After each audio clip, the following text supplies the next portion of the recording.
Catch them all.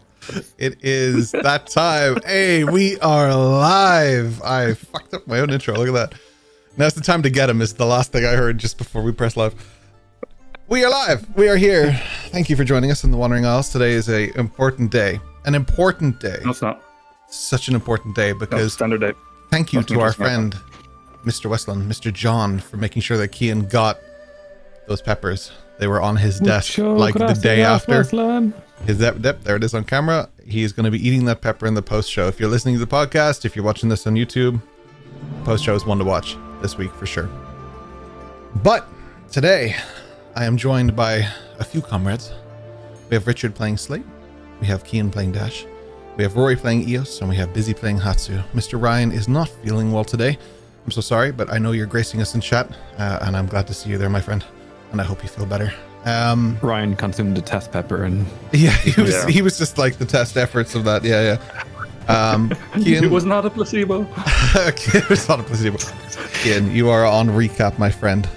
Take it away. Yes. So, our intrepid group of adventurers set sail from the Arcanum upon the invitation of Hatsu Toshitsugu to sail to Saigo no Toshi to celebrate a festival that celebrates the ending of one year and the transition into a new one. Upon arrival, as is the way with the Wandering Isles, not all was as it seems, and the party soon encountered none other than Amadriana's father, the Archon, the villainous, enterprising individual behind most of the, shall we say, less legal acts across the Isles. He took Hatsu's father hostage, made some demands, and promptly kicked the party out. Shenanigans ensued, and the next day, when the festival began, nothing at all out of the ordinary happened except for Dash maybe murdering some of the King's men. But aside from that, we'll move swiftly on. Eldrin went missing, and the group last session then decided to go on a search for Eldrin that led them deep into the underbelly of Saigo no Toshi through the sewer network, following relatively cold trail through stinky sewers. They didn't find Eldrin. What they did find was chilling, to say the least. A body that had been cruelly crucified, framed with wings, painted in blood. Just a haunting, raw, deeply wrong image. Eos stepped forward and burned the body in a solemn act of mercy. Shaken but resolute, the group made their way back to the surface, cleaning themselves, and Remington awaited them and informed them that Eldrin's bloodline was said to trace back to the gods themselves, adding deeper mystery to his disappearance. Unable to make any further inroads into searching for Eldrin, the party continued to follow the trail of the festival, listening to the bells, following the crowds as they moved. As the bells brought them to the cemetery, the group sat in solemn silence, speaking different names into the chanting of everyone else. And as this part of the ceremony finished, petals began floating, sticking to various people, to Dash's hands, to other people, bits and pieces, and entirely coating our friend Slate from head to toe. And it's there we pick up. Slate, you find yourself covered in petals. You look around, and even some of the people working for the Archon, who's definitely not a criminal, he's a upstanding gentleman, who is working for the Archon, even they don't have as many petals as you, in some cases. Ironclad, he looks very good right now, but... So Slate, what do you do? So having just taken to the surface, had a brief, chat with Dash. We were moving closer towards the others when last we left off, and then obviously the petals in the wind and, everybody being coated. I take a minute to try and take it all in, because slowly but surely I've been learning little by little different things about myself. So this is another piece of the puzzle. What it means, I'm not sure. But I'm sure it can only mean good things. Oh, yeah. I mean, each petal is just for all the luck you will have in the coming year, right? So you're going to be really lucky. super lucky. So I'm just focusing on trying to take in the fact that this is happening and looking around to see who else is similar to myself and trying to theorize, I suppose, in my head what might be going on when currently I haven't the foggiest. There are many bells to be rung in that accord to help you find out who you are. But that road is one that will take time for you to figure out as you brush the petals from your skin.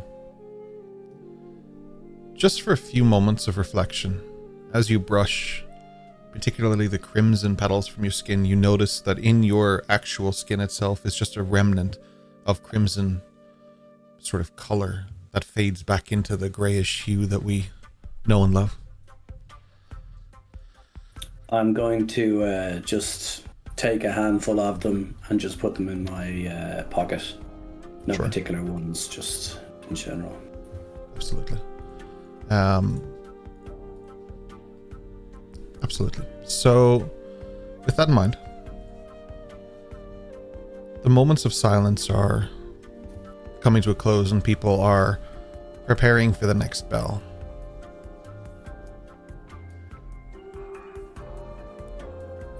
Upon the series of bells to follow, there's a break between now and then of just a couple of hours. Things promise to be intense as you see several things being prepared for the celebrations ahead. There's clearly a display being set up down on the main square for Omegaverse. The remaining members of the council, the Sakura Gakkai, they are being led back to the haven you once saw them in, which is also the last place you saw Hashirama. Ayami is leading her mother out of this area, who seems to still be quite distraught. The trail for Eldrin is going colder by the second.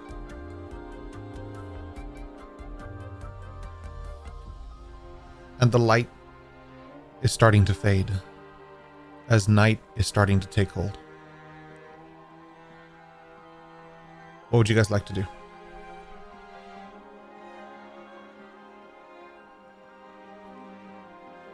So, has there been any word from your father? No, I haven't talked to him yet. Should we search for him? If he would have to talk to me, he would be here, I guess. Is it concerning that he hasn't appeared for this long of the festival? I know the situation was different, but I thought they expected him to make a public appearance. My father has a very difficult position. It's not always in his choice where he can or cannot be. I'm pretty sure he wanted to be here, but sometimes that's just not possible. But you're welcome to follow me home. But Dash, you have to promise something. Yes? You will not dishonor my family name again. You have my word. I count on that. And Hatsu would follow the trail of his family towards home. Assuming they go home to They would, yeah. have like a feast to honor the dead and stuff. That's typically what works, yeah. Dash, one more thing you'll note is that Lissa has headed over to Ayami to bring her mother wherever they're going. She didn't note it to the group or anything. She just moved forward, kept her head low, and moved over. She's not hiding or anything, otherwise you wouldn't even see her there. She's just moving. Just And going, yeah. Slate, as you're picking up the leaves, you bend down and you go to a pile and you feel something beneath it, something living, breathing.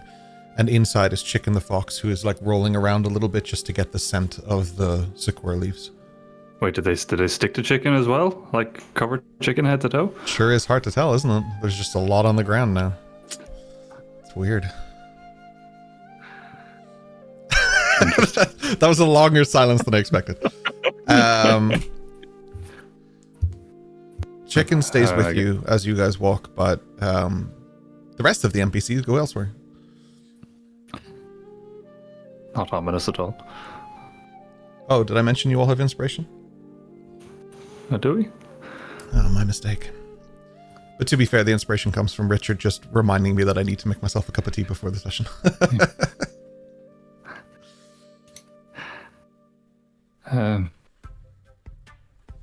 Very well, I'll just kind of gesture to the others that I'm following Hatsu and start moving. This feels more like the walk you do at a memorial or at a funeral. It's a slow, steady pace. Nobody's rushing to get anywhere, and nor should you. There are people at the front of the different, like, it's kind of these lines of people that are going, and there are people at the front who are spreading sakura leaves, be it a mix of pink or crimson, that they have gathered, that they are throwing out. As they do, Hatsu, you notice again, just as you're walking home, some of those leaves are just whatever reason they're catching, and up they go. Definitely strange behavior, not something you've ever seen in all your time in Sagunatoshi. Oh. Or anywhere else.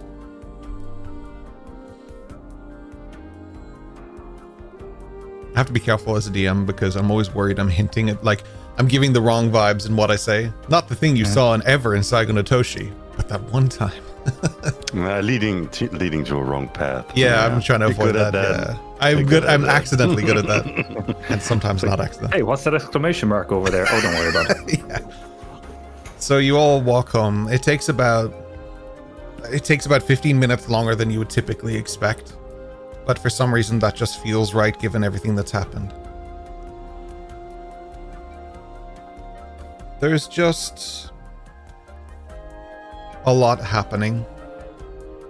As we've covered in the last few sessions, I mean, we are realistically at about 6 p.m. But the time itself throughout the day we have spent many sessions on. And it's just really to demonstrate how much is happening in Sagunatoshi right now. And it is a city and things do happen, but to this extent and this level, even for the Toshitsugus, this is very unusual at this point. A lot of people have come knocking this time on Sagunatoshi's door for a variety of reasons. I would encourage you as a DM to use the time between now and the next bell wisely. You do have time. Prioritize the things you want to do, the things you need to do. Talk about it as a group. Let's move forward productively. So, as we're moving, I would be asking, do you think there's anything more we can do to locate Eldrin right now? Who are you asking?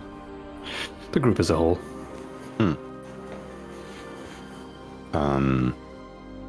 Hatsu would like move over to Dash and go, well,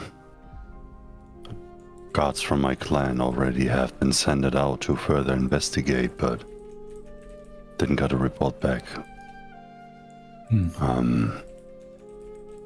We might pick up on that when we arrive at home.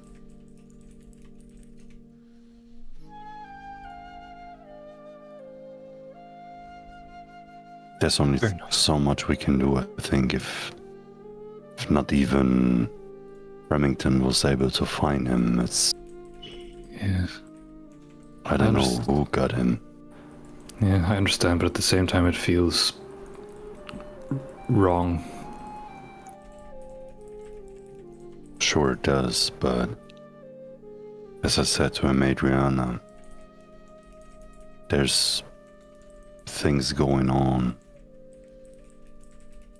and powers that might want to distract our focus. The most important things. And if they catch you off guard, if they're able to tinker around with your mind and your emotions, they probably are able to make you weaker than you really are. Is it normal for the leaves to go the other way? I noticed it before the cemetery. They kind of almost went against the wind. You tell me. I've never studied something like this. But I also have to say, this is a very special place and time. I think we still have to find out if it's a good omen or a bad omen. And he kinda looks over his shoulder towards Slate.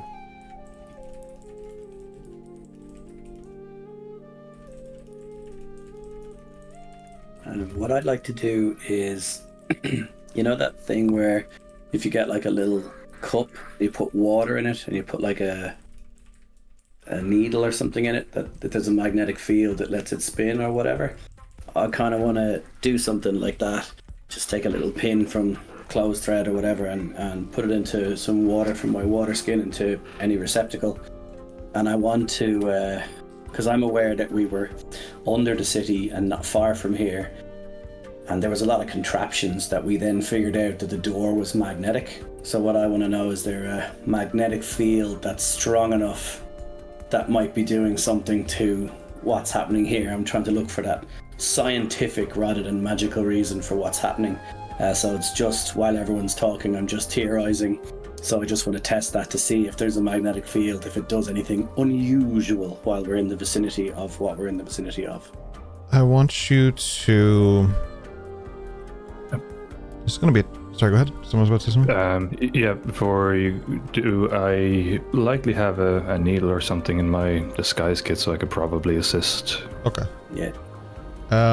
Yeah, I'll allow that to be an assist, so you have an advantage on this, but because it's also cool, I would like to. I'm going to say to Dash that, because I also have one, I'm going to say we set up, 20 feet apart or at an angle, so to see if the readings are the different or the same, that kind of way. So we both do the same thing, but slightly further apart, to see if it's localized or further, or if it's, geographical or whatever. As a DM, this is a unique perspective on what kind of check that would be, because theoretically it should just work, but I do want to kind of gauge your ability to read that as well, and obviously dice rolls are dice rolls. So I would say... I'm going to say survival. Something that Eldrin may not know anything about anymore, because he's been murdered in the basement somewhere. That was awful. I'm going to say survival. That's a shame. Yeah. You have advantage on it, though. You'll never be the same. Decapitated. Twice, weirdly. Adios. Well, just as well for the advantage, because I rolled a nat 1 and a 10 with a +2, so 12 being the highest. I'll be in the highest. Okay. No worries. I have no idea why, but our stream cam is freaking out. So we'll just roll with that and say that it is a... it's 11, is it? Sorry. 11? 12? What was that? 12 total, a 10 with a +2. 10 +2, sorry, okay. Yeah, no worries. The...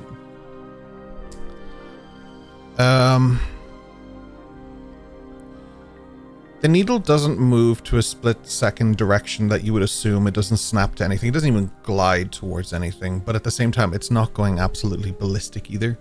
It's just swaying ever so slightly, as if there's the mildest interference. Something is preventing you from finding your, true north, if that makes sense. So, is... For Dash and I, if I'm relaying this to Dash, because he's doing the same thing 20 feet away, and I'm saying, this is what I'm seeing, it's moving, but it's not right. How's yours going? It's floating. I'm not quite sure what I'm supposed to be looking for here, Slate, to be honest. It just floats. I'm gonna just walk over just to interpret if his is doing simply the same as mine, as in if he's in the same area or if he's outside of that, whatever he is, 20, 30 feet away. That's all I'm looking for, whether it's the same or not.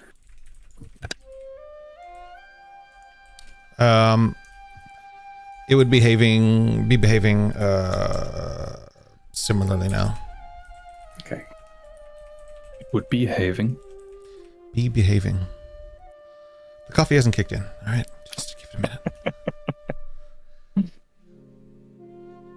So your choice of words was similarly now. So does that mean that the behavior has started to change as I walked over? So would Dash have seen a change in what he was looking at, or is it? No, that was another case of me just not being clear with my language.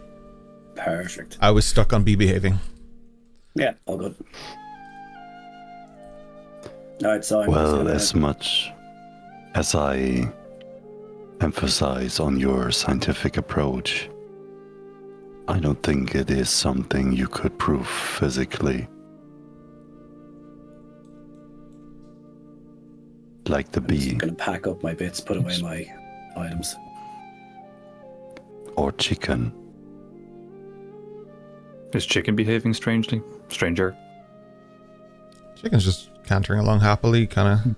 Every time you guys walk past anywhere that smells nice, because all the houses have started cooking now, so he's kind of more, curious about whatever's going on there. He's not running at an angle pointed to true north or anything. No, he's not like T-posing either at true north either, like the old video games of lore. Yeah. Well. And I think a magnetic field would only affect objects that are attracted to magnetic fields. Leaves usually aren't. Yeah, I thought it might have just been like a strange updraft or something. No, Dash. The leaves follow the gust of wind and the fall. They weren't falling, though. They were electrical leaves. Yeah, I thought they it might have been leave the way they wish to leave. Yes, did you just make a pun? I agree, Hatsu. It's a scientific method. Oh, I'm just saying sometimes things are not measurable with the instruments that we have yet. There's things happening that we can prove that they are there, but we can't make them visible. Like ghosts. Like ghosts. You can sense a spirit, you can feel a spirit. But can you see a spirit? Bread.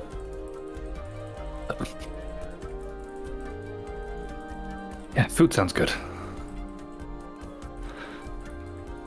Should we continue on then? You guys go ahead. On we go. I'll catch up. Time for catch up on. We were talking about food, but whatever. Well, one thing, I don't think this is the time where we should walk around solo. With all due to respect to your capabilities. Yes. But Considering one of since us Aldrin just disappeared, I wouldn't feel comfortable to leave you alone. Isn't it strange? He was the lookout, but he has goggles which make him less capable to see. Well, Slate has them now. I think they are there to make him see better. He must be a blacksmith. For sparks to shield the eyes. Well, I'm pretty sure it's when it's too bright outside. You would struggle as well, wouldn't you? That's very true. You are used to the light, the dark. I prefer the darkness. It's easier. Is there something we can assist you with, Slate? So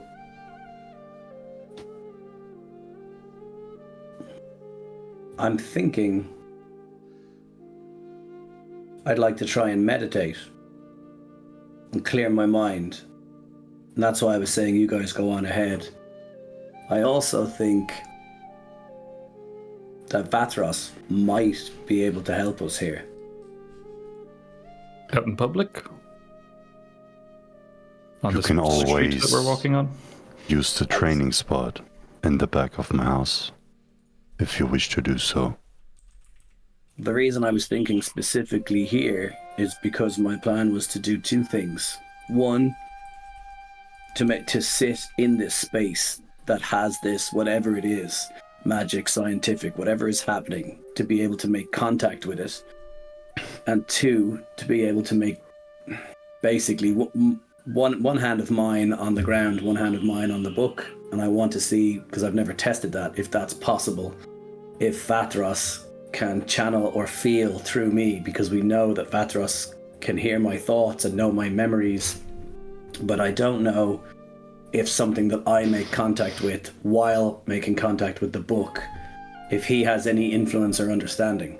That's something I've never occurred to me. And I thought now, with this crimson petals and what it's done to my skin, and it's clearly attracted to me, by leaving this spot, I lose that opportunity. So I thought, no better place or time than now.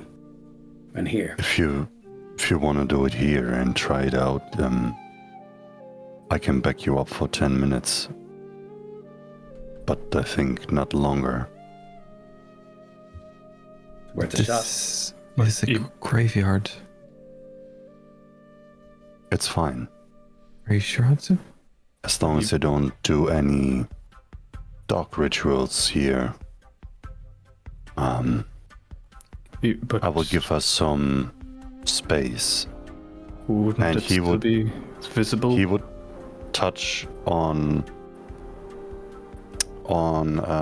Slate's shoulder to kind of guide him, and he would cast darkness around him and Slate.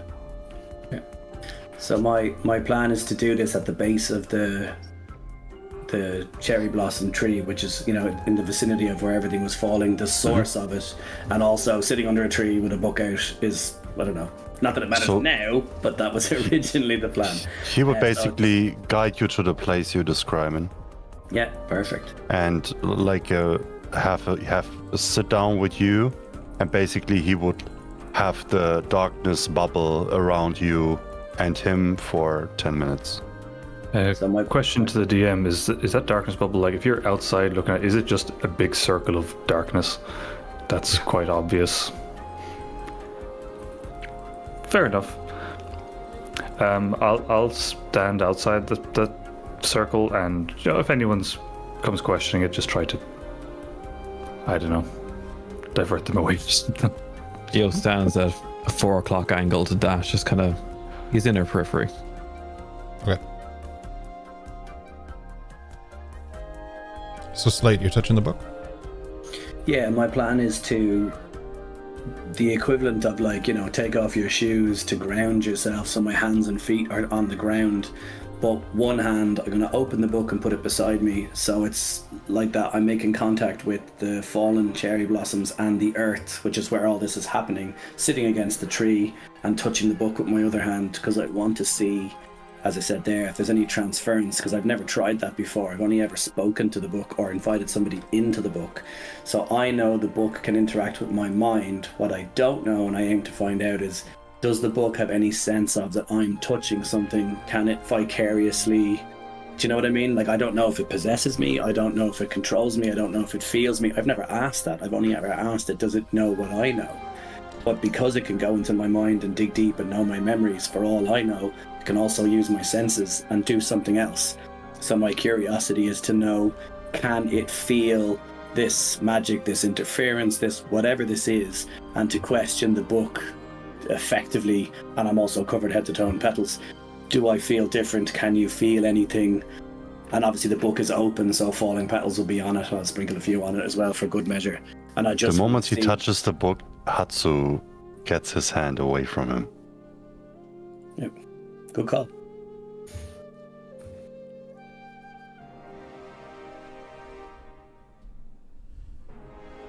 Elias, you touch the book. Mhm.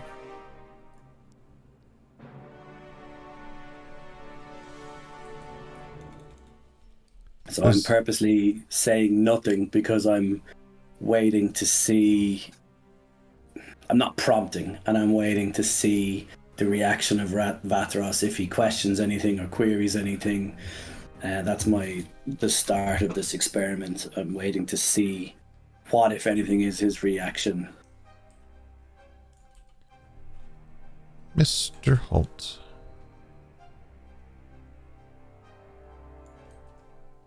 I ask as a formality. What can I do for you? That's a great question.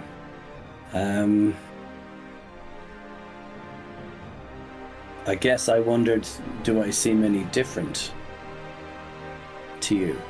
Oh, today? Every day. Don't you seem different to yourself?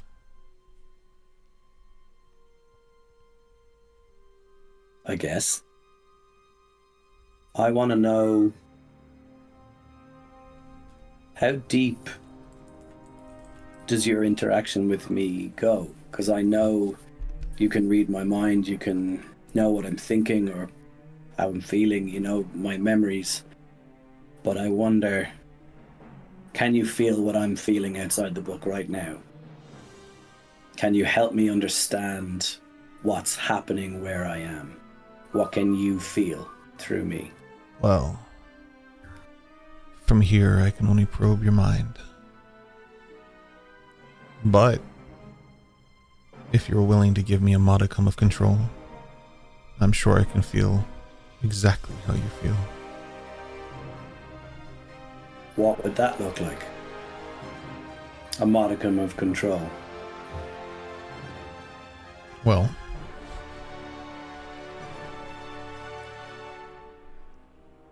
you would wait here for me, and I would go out there for you. The question is, do you trust me enough to do that, Elias? And then I stay here until you retouch the book and come back to me? Yeah.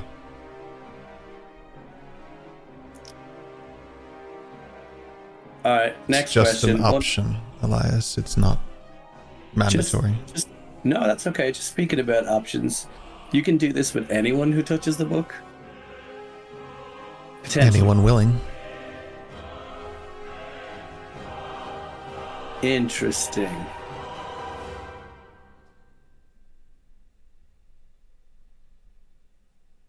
But if you want me to find out more, it's the best way to do it.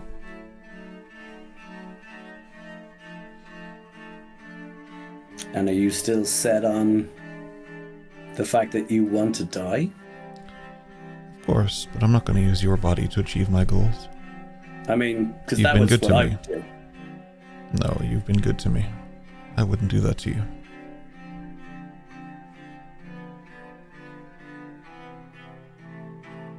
I'm gonna be honest, this is not what I expected, and it's definitely something I might have to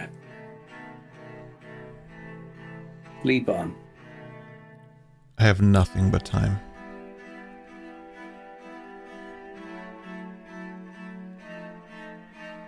If you were to take control of my physical body like you describe,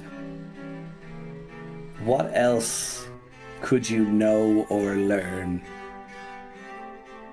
from that time in that space? An intrepid detective like yourself, I'm sure, would understand that sometimes it's easier to examine the clues yourself than it is to be told what the clues are like, or to witness them through your vision. You and I see two different things, Elias.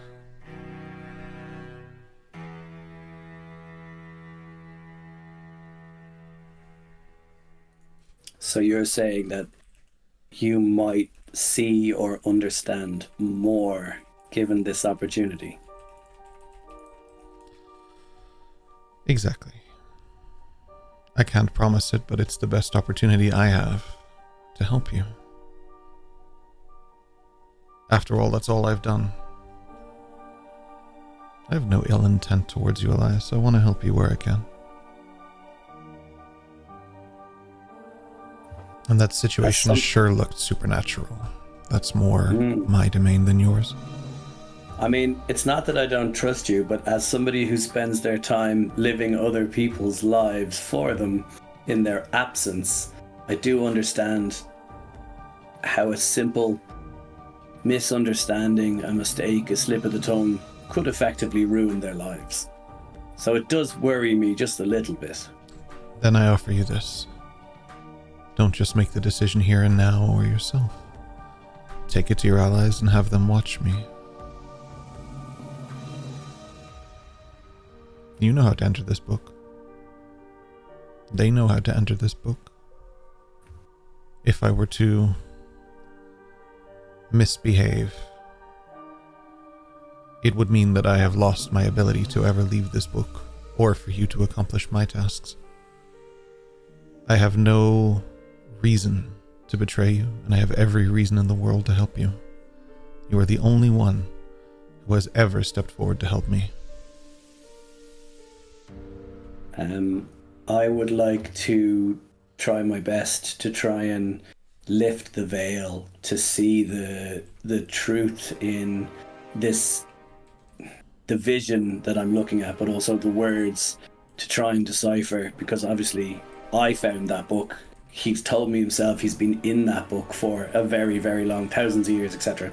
So it's altogether possible that somebody at another time has touched the book, lifted the book, and it is also possible if he knows he can get out of the book. The only way he would know that is if he's done it before, which would assume that somebody was willing, which means somebody probably tried to help him in the past, which means there's a good chance that what he's said so far is probably a lie. So I would like to lean into that and see, because if he knows he can get out, it means he's done it before, which means somebody was willing and they helped him. So I want to use that logic to try and see how true the statement he just made is. I hear you. Yeah, I mean, that's obviously going to be a roll. You can make your insight check. Not sure if I like Richard when he's had sleep. This is too much. He's connecting dots beyond dots. My question is, in this space, whatever this is, yes, do I feel the ability to feel emboldened, empowered, to feel like I might know something about this? My question to you is... a little something about this. My question is to you, why don't you just give it a try and let's find out. So my question is, am I able to, in this space, support myself with guidance? I don't know if I can or not. That's cast guidance and let's see. Perfect. Okay. So I will just roll insight and then roll a 1d4. Mm-hmm. So there's that. Oh, I will be using my inspiration on that one. So that one, was it? Oh, yeah. Just roll it on D&D Beyond. No idea why your rolls are not showing up on the camera. Yeah, it's on D&D Beyond now because the other one is... It's not coming through. Gotcha, okay. That one, yeah, you can do your reroll. Yeah. 12 with a plus 3 makes a 15 plus a 1d4.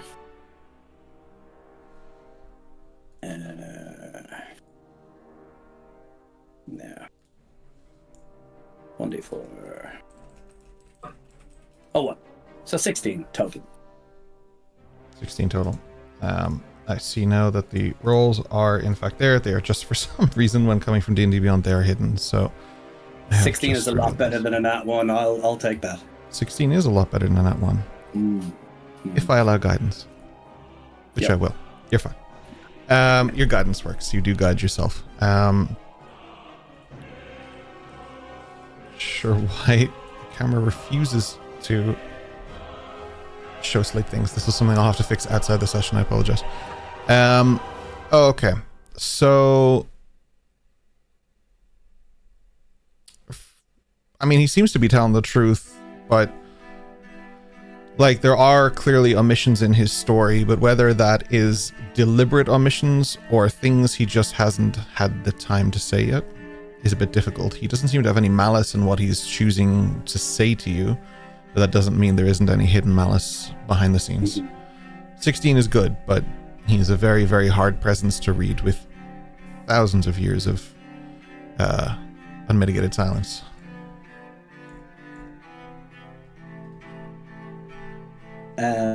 My next question to him is going to be, can you feel, I know if an entity touches the pages of the book, we all come here to this place. But what if objects or energies or other things touch the book? How are they affected by whatever this is? Objects like what? A bottle of wine?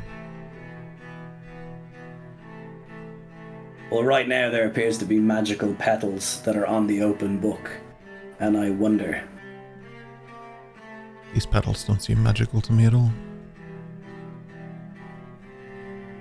So you are aware that there's something touching the book. I am aware that you are aware there's something touching the book. Okay. But if I was to examine them closer, I would gain more insights using my own abilities rather than yours. That's fair.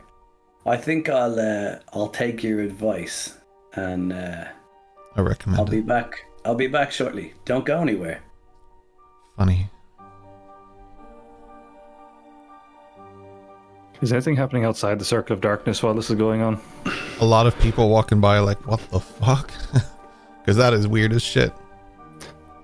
Yeah, it's more like to obscure what he's actually doing because I don't want him to see the book. And I understand the motivation of what you're doing, but it is a giant smoke cloud of darkness, so it is concentrated in one spot for 10 minutes. So it is fairly direct. Just like as people are I'm just kind of like, what are you looking at? There's nothing. Just trying to play it off like they must be losing their marbles. There's nothing there to be interested in. Where are you in relation to this, all of you? So Eos, you're as far away from the circle as you can be, but still close. Dash is against the circle. Hatsu's in the circle. Slate's in the circle. Yeah, so I'm just kind of like, just on the edge of the circle where the tree was. Because I know where he was sitting down. I know there was a tree there, so I'm just kind of playing it off like if someone's looking, I was like, what do they find so interesting about a tree? After a few moments, there is a familiar presence for you, Dash, and for all of you, but Dash notices it first, and that's saying something, because Hatsu is inside, Slate's inside, Amadriana's not here. Hatsu's the closest. Dash is the closest. Yeah. I know. Moving down along the distance is Ironclad, who has not yet noticed the large, dark bubble, but who knows if that would be something that would gain his attention, and if it did, what he would do about it. Okay, I'm just going to sit cross-legged with my journal and just sketch another bird, because why not? Sure. While Slate was probing into the book, Hatsu kind of tried to cleanse his mind as well. And he's trying to meditate deep on the reverse floating leaves that he saw. And there's something that kind of tingles in his memory. And he tries to focus on his training with his mother Kokoro. And especially when he saw her using Kazujoba to show forms. If he ever witnessed that his mother was able to manipulate the wind in that kind of way that he saw.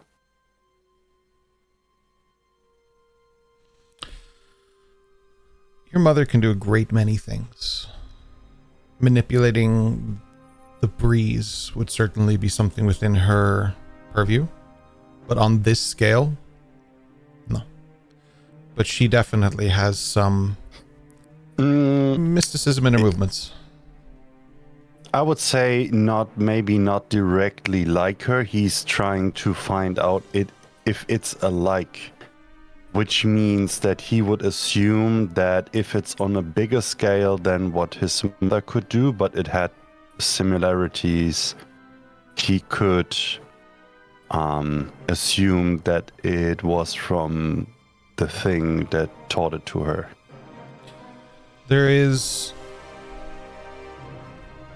probably more puzzle pieces, as in for Busy to assemble or Hatsu to assemble, than what I can answer for you with that. How you associate the two is up to you. But what I will say is that what your mother can accomplish in the backyard with a couple of leaves dancing around her as she performs different intricate art, like martial arts. That's what she's doing. She's putting the art in martial arts. Not that martial arts doesn't have art in it. That wasn't meant to be a blow at martial arts. But it does also ring as if this is more... This is an unquantifiably larger scale. Like, this is an entire city behaving like this. The more you look around outside, the more you see these things. As I said, when you were originally walking down before you turned around and came back, there were leaves rising there too. This isn't self-contained to this graveyard. This is something on a much broader scale. Would he... I would assume he would know the phase of the moon. Yeah, the lunar phase. Just look up.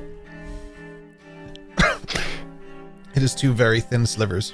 He tries to figure out if this happenings align with periods where Boreal had his moments.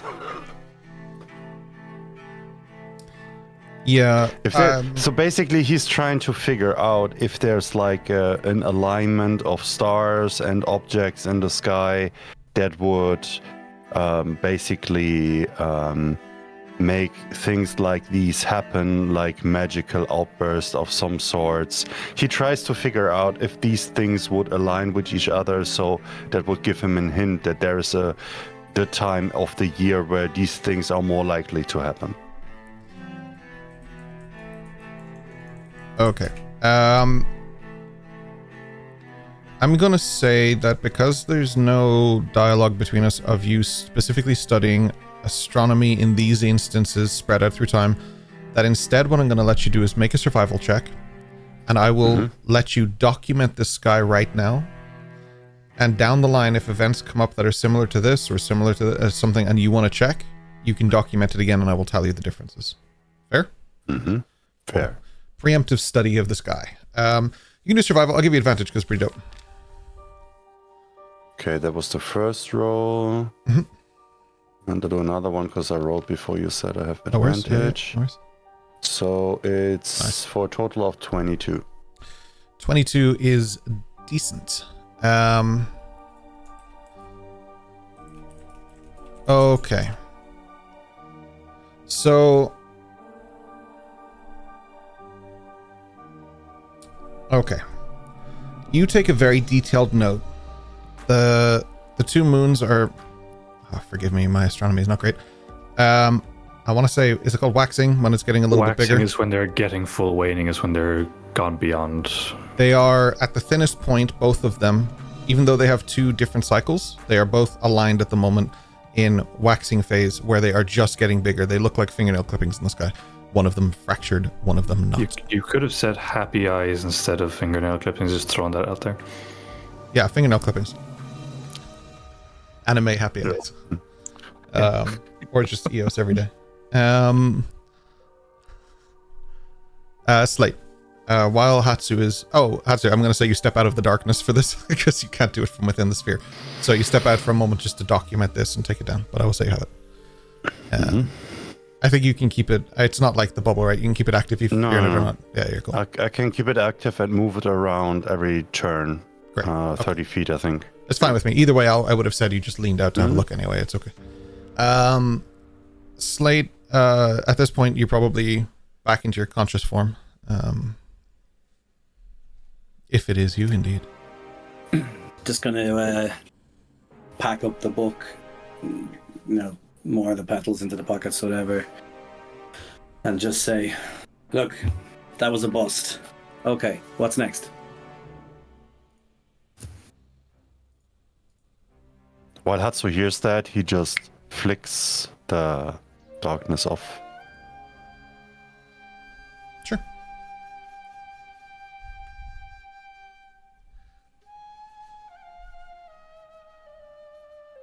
Are you all heading back to Hatsu's house then, or? I'm kind of waiting to see if Ironclad was going to come and step on us. Maybe a few more minutes from now. He seems to pass without noticing as the bubble dissipates. He wasn't that passed out close. on Trace. Take out my dagger. No. Go for it. I really want to see that happen. We have time for me to write a new campaign in a week, right? For the next session. Yeah. Majorana will be fine. It's okay. She's not here. Yeah. That is something worth noting, though. Majorana has left, whether it is to seek out Aldrin or something else. She is not present anymore. When last we left off, she was on her own with the temple district, and she was using Albi and doing all that type of stuff. So, yeah, tracks. Don't worry, Ryan will find out what she was up to.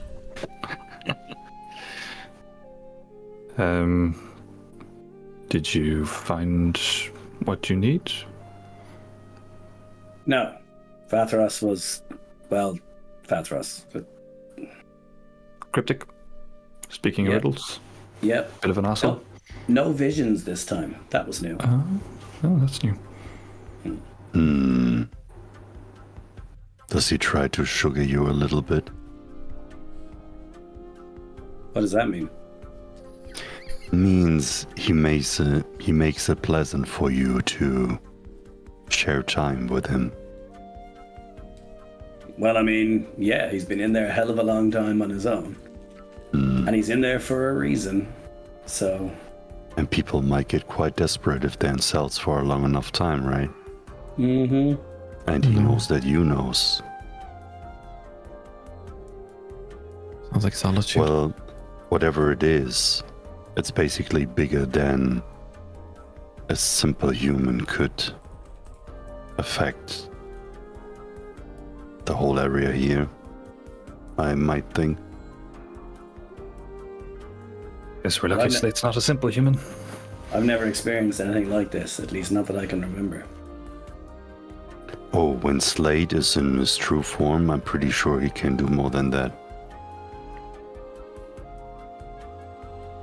I mean, not that I want to brag, but I should hope. If I'm able to do more, it's better than put petals on myself. Oh, does he know Badger? Yeah. That does seem cooler, I'm not going to lie. Yeah, that's really cool. That badger really shook you up, huh, Eos? He was so nice, so cuddly, but then he turned into that monster. It's the nature of the badger. Or she. Just they turned into that monster. Be glad it wasn't a honey badger. I'll take Was the it more than badger. one? It was just one. But now Slate can become the Badger.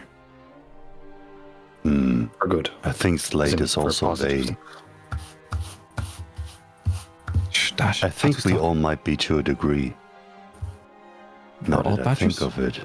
No, we are all more than one.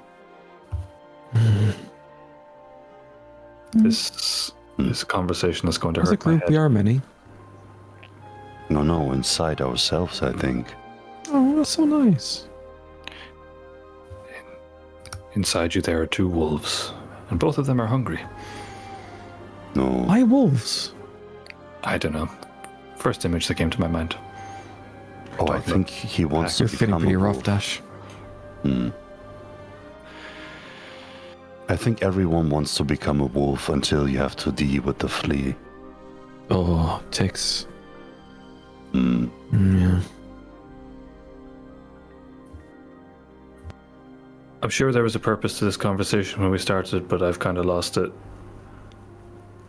I don't ask for reasons of these conversations anymore. That's probably wise. Find purpose within yourself, Dash. I just try to go with the flow. And as he says that, he moves back on the track to his way home. Search for the hero inside yourself. Okay. You make your way back home. The door is cracked a little bit on your home, Hatsu. As in, it's open, not like there's a crack in it. Clarity is not my strong suit today. Yeah, I was just about to ask. He would open the door, but he would stand still at the doorstep. He would bow down, and he would get off his shoes in the entrance area as usual. The first thing he looks at is the shrine, if the sword is still missing or not. On the shrine is something, but not what you expect. There is a mostly naked, bloodied, and barely conscious Aldrin in the arms of Remington. He rushes over, and he tries to find out what his condition is actually. Like, he tries, if he can, anyhow to his capacity medically assist.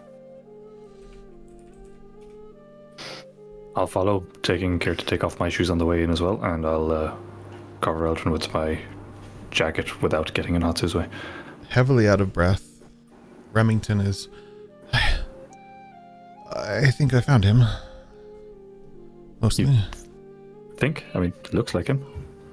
Not everything that looks like something is something, Dash. Fair. What happened? I don't know. Until Eldrin begins to speak, I really don't know. Yosa slowly take off her shoes, just kind of eyeing up the situation. She's not too sure to approach yet. You can make a medicine check now, Hatsu. Hi.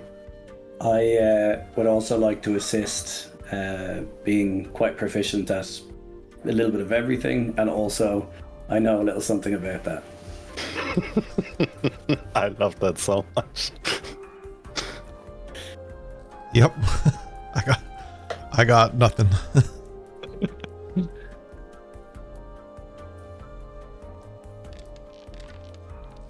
Oh, yes! Is that not 20? Net 20, baby. 20. Not 20. All right. So you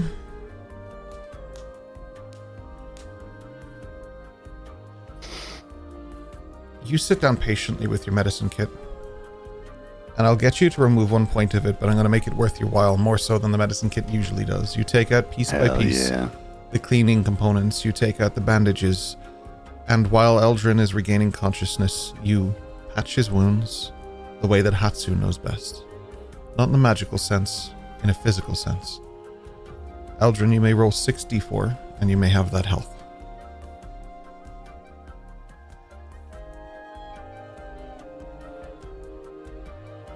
I turn to Dash and I say, don't stab him. Yosa has a slight smile. Sure. You may have Dash 17. says deadly serious. Are you sure? So you're on 18 HP, Eldrin. And you may update your sheet. Because you had 1. Aren't you lucky, Eldrin? Slowly open my eyes. I'm just looking around everyone. What do his eyes look like? Eldrin, goggleless, my friend. What do those eyes look like?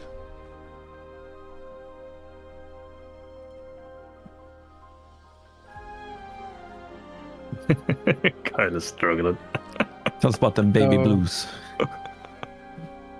Baby yellows.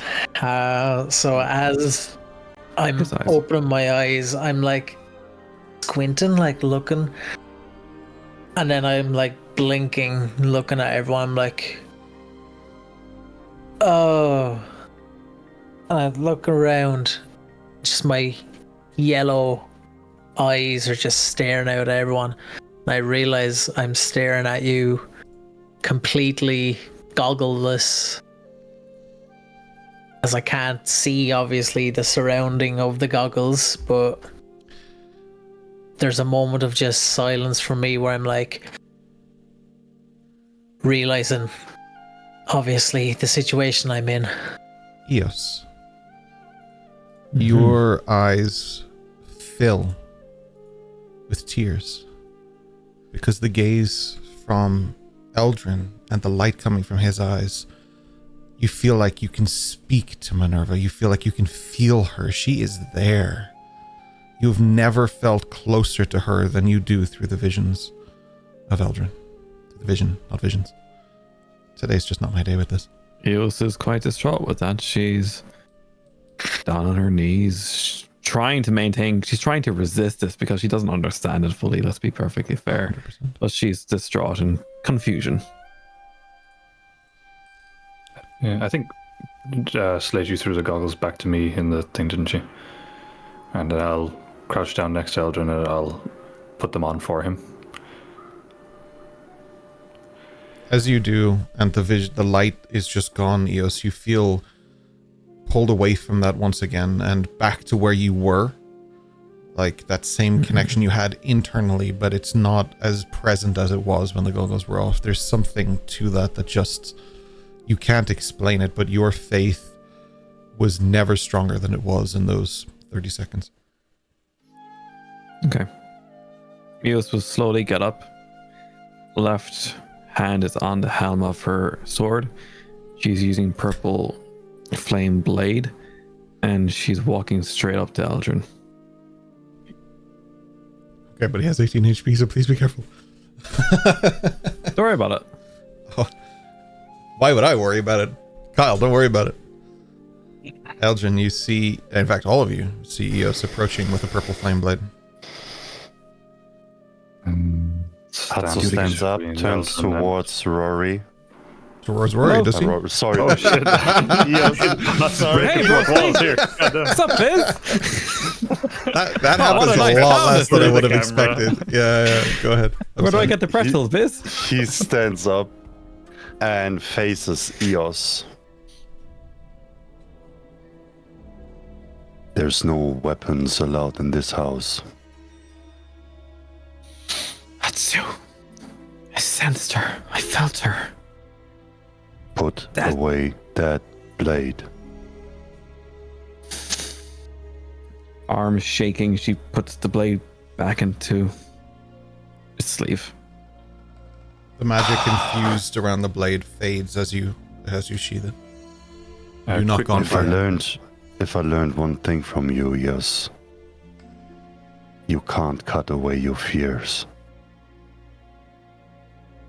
It's not that I'm scared, I just feel like I need to know.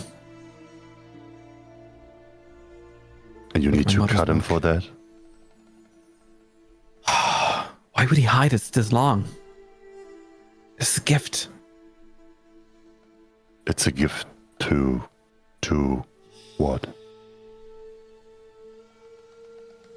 The balance of life and death itself. So you feel closer to life if you take life? I don't know. I'm confused.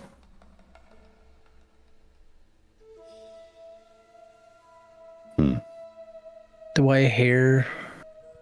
Are they? More with every baby wipe that Hatsu uses on you. I'm going to sit down and start eating a ration while this is happening. And I'll help Eldrin with his pauldron Okay. as well. Rest me, Dash, please. Can you also put the rest of his clothes on because the pauldron would be pretty cold? Yeah, well, whatever we got. Yeah, we gathered up everything, so I'll just, literally just help him get dressed, back to his feet, pauldron on, and then just kind of, stand him up, straighten his clothes, slap on each side of the face, grab him. Where the fuck were you? Yeah. First of all, Eos, I understand you may have questions. Mm-hmm. I also did have questions. I appreciate and I'm quite grateful to see all of you again. First of all. But where I'm from, these are not a gift. These are something that need to be hidden at all times where I'm from.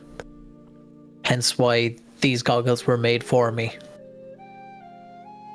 It's not something I openly share, and it's taken some time to come to terms with these differences myself. It's not something I just run and shout to everybody. Yes, I wish to gain everybody's trust here, but I fear everybody would think I'm simply insane if I ran out and said, hey, look at my yellow eyes. Considering for quite some time I'd wanted to change them. In fact, I even learned how to change them, but only for a small length of time. They're not always a gift. To you, they may seem so. Not to me. Pretty useful in a dark cave. Always the Joker. He's not a torch, Dash. I was about to say desk. Listen here, desk. What have Busy and Ken been eating today? Peppers. No, don't remind me. Hatsu would lean, like he would turn around from Eos to Eldrin, and he would put his hands on both of his shoulder, and he would say, well, brother, I'm sorry that you were caught in this battle for powers, but as followers of the path, we sometimes get tested this way. And if you need something, I will always be there for you. Put my hand on my chest and I bow my head and say, thank you, Hatsu-san. Now, tell us where you went and why are you covered in blood? Well, I don't look well. I didn't look the image of health, Dash, so it's mine. It's not anybody else's. I assumed, given you were unconscious, yes. Have you been sent back to her and she returned you, or did he just torture you? I was simply ambushed, attacked. It's happened once before. It's like they just come out of nowhere. Who?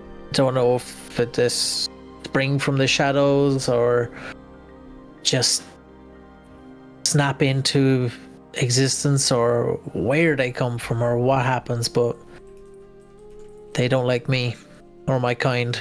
They wouldn't like Eos. They wouldn't like Slate. That doesn't really narrow it down here. That you could be talking about literally anyone from Balbaros. It's the followers of the unnamed one that got him. Followers of the unnamed one. They used to search for people all around Brixunder. They had a camp, I believe, north of Brixunder. If my intel is correct and accurate. I explain it to you this way. There's people on this very earth, or planet, shall I say, that are the physical extension of the wills of the gods. And if one god wants to become stronger, they sometimes start where they have the most influence without direct conflict, I guess.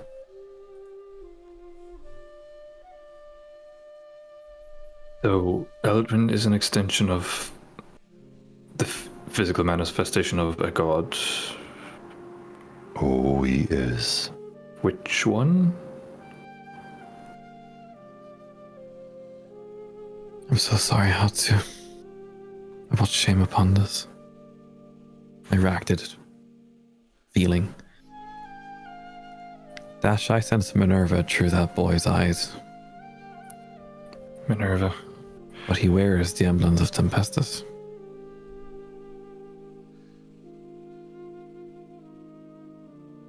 Is there a reason for that, Eldrin?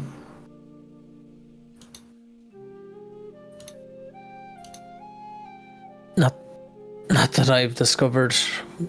Nobody's ever mentioned Minerva to me.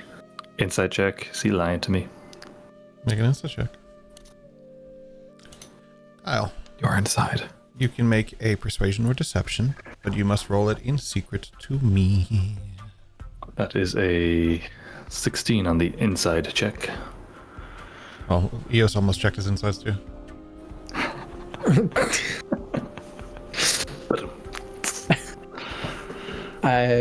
So are we looking for a deception or persuasion, depending on if you're telling the truth or if you're lying. Or an appendix if I got my way. You writing an essay?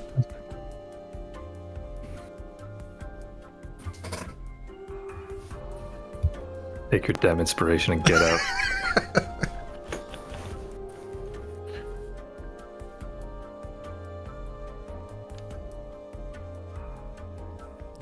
I was like, why didn't that show up on the stream? But it did, in fact, show up on the stream.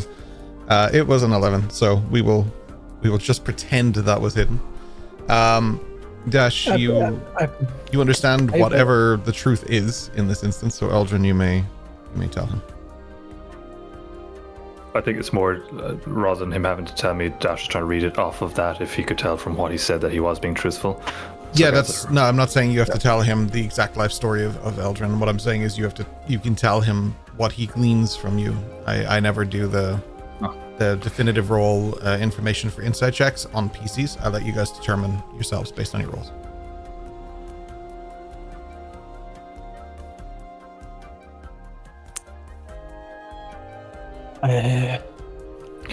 I'll help you, Kyle. It looks like you're telling the I'm truth. just trying. Because right now. No, I'm. For the most part, it looks like you're telling the truth. It was a persuasion check, obviously for a good reason. It looks like you're telling the truth, and Dash is not detecting any lies in what you're saying. Well, let's try to explain it in a way that you would understand, Dash. People like Eldrin and I follow a path like you and Amadriana do.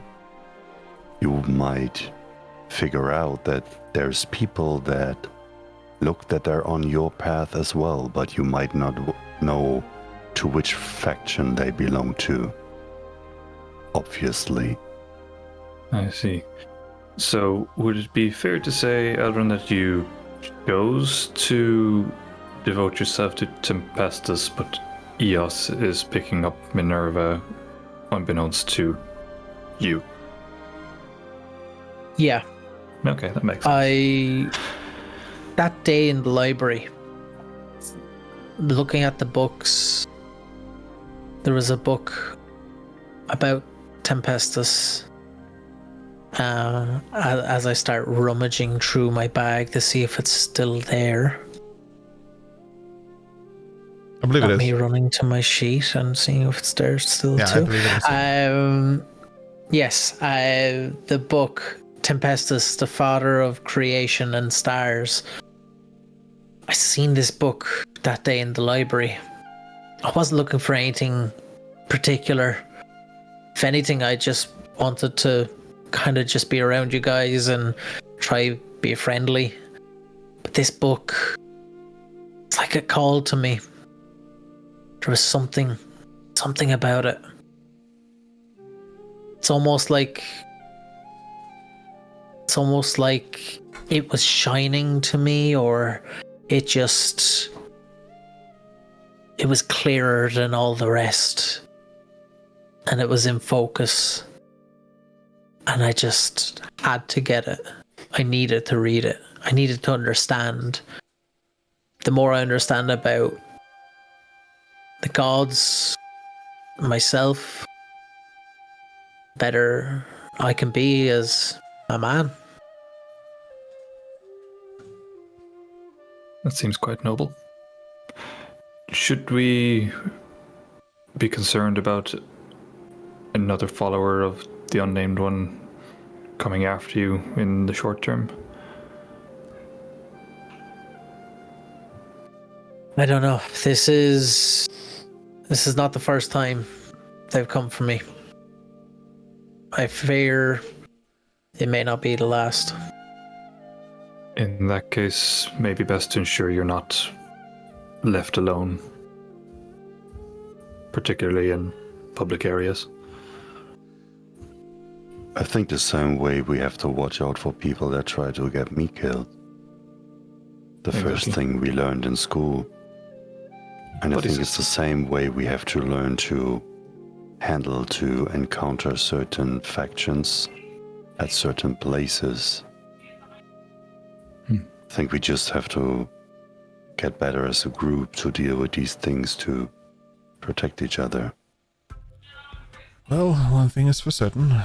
As Remington stands up and he just casts prestidigitation. The blood that's on him becomes clean. He looks very, very exhausted. Did he do my hair as well? He gives you an extra spark. Sure, it's a cantrip. You can just kind of throw it around. One thing is for certain. The more these days continue, the more I think you are all greatly outgrowing the school.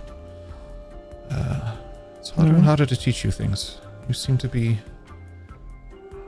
on your path. But for now, Natsu, is there dinner? I believe it's tradition, if I recall correctly, from my previous visits. Hi, Sensei. And he would let them all to the area where the sit-in normally is. It's usually just the close family of the Toshitsugus, but that would be all of them. And on the way there, he would stop one of the house guards to report on that Aldrin has returned and they don't have to look for them anymore. They just say hi and they run out to start letting people know. Natsu, would it be alright if I use the spring at the back for just a moment to clean myself off? It has been a tiring and taxing day. Or is the food being served now? If you allow, Sensei. And he pulls out the cleansing stone, and as in a very respectful way, some almost like a ritual with a student to the teacher, with all honor and respect, he would start cleansing him with the stone and speaking a little prayer upon him. Okay. Hatsu, if I would like to have a word with you and I guess your mother, if time would allow, either before or after food. There has to be a word, but that's not gonna be today. Hi. Hi. I understand. May I, though, just show him the drawing that I made for her on the journey? I forgot to give her this. When is an appropriate time? If you want to give it as a present, I would advise you to either get it on a thicker paper roll, or my mother loves them framed, and you can also ink them if you wish to do so. I can give you the tools to do that. Framing would be quite a nice idea, I think. Hi. And he turns over to one of the people that would help with the household, and he would kindly ask for that they show him after food where he could get assistance with a framework. Okay. They go on to start getting that sorted for you.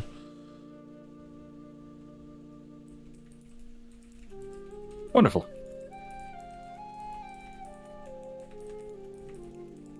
I will obviously compensate them for their expenses.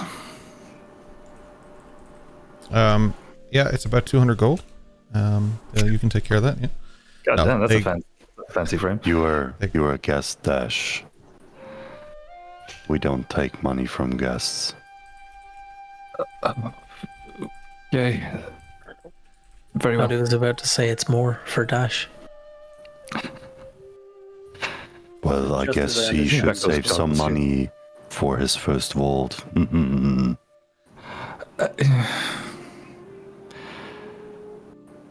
Just so I understand the Have to get a custom, vault.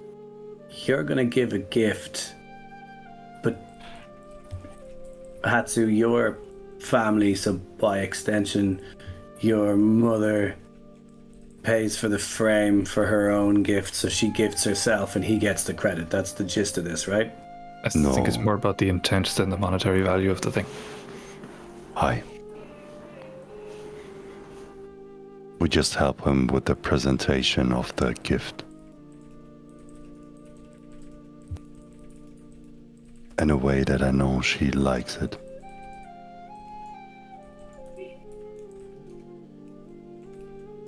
Thank you, Hatsu. I appreciate it. So, shall we? Please, after you. And he moves along. The spread of food in this room is incredible. But I won't have you choose your meals this time because the courses are distributed to you equally and evenly. The only distinguishing factor is if you're vegetarian or not. Eldrin, a single power ball is put on a plate in front of you. For the rest of you, it is a multi-course meal of Saigo no Toshi traditional foods. Different meats from the surrounding area are also provided for those who want it. Plants some of you have never seen before. Salads that are almost strange, but everything is delicious and seasoned amazingly because Saigo no Toshi.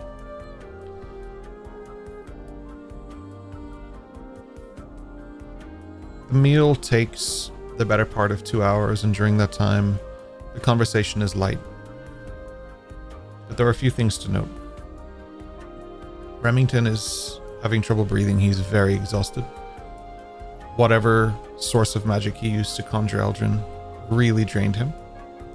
And there won't be much use in his magic for the rest of today until he gets some rest. This is clear.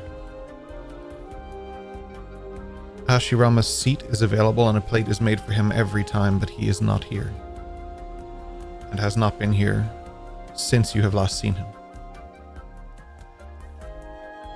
Kokoro is trying to keep it together, and she is hostess for this evening. But it is incredibly elegant and forward-facing. She wears not a physical mask, but an emotional one. Her strength is unmatched. Her hand is not got a shake to it. Her fortitude is unwavering. She will get through this evening. Because that is what she would do. That is what Hashirama would do. And that is what the Toshitsugu clan would do. Hatsu, your sister is here. Boreal is here. He's not your sister. He's just also here. Your sister and brother are also here. You have a great deal of uncles and aunts that are here. The closest to the family, not those distant third uncles with crazy motivations. The only person who sits at this table, besides this party, who are not actually family, is Remington. And it is clear to all of you, even Hatsu, though he already knew it, that Remington has been here before, many, many times. He knows what to expect, he knows the culture, he knows the correct phrasing and what to say, and even in his fatigued state, he has no problem in keeping up with the best of them. Although, sometimes, Hatsu, you catch him maybe, cooking the meat a bit more with some magic just under the table, but that's just for preference. He doesn't want to be rude. Chicken the Fox is eating the most delightful, seasoned chicken in the corner of the room. Where it came from is not known, because chicken is not a delicacy you often get here. It is something that you can get here that is imported, but at this table, no. This is fine meats, this is venison, this is lamb, this is goat. Give it to me. And veal. Every meal at this table, as it is laid out, is not dug into or wolfed. It is initiated by a prayer. The prayer forms an overall and overarching understanding that they have a great deal of respect for the plants that they eat, for the meat. They thank the animals who gave their lives for this food. They thank the trees and the plants who were dug up and cut up to be here.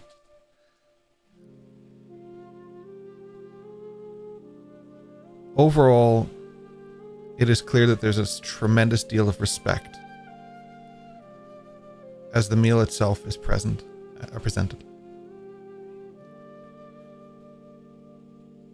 None of you would have witnessed anything like this before, except for Hatsu, of course. Because where you all come from, things are a little bit different. Dash, it's you and your mom, usually at a small table, celebrating the new year. Eldrin, it is your family gathered around. Eos, you're in the Undercroft, usually, with Rain. Slate, hard to tell. Those traditions are still to be determined for you.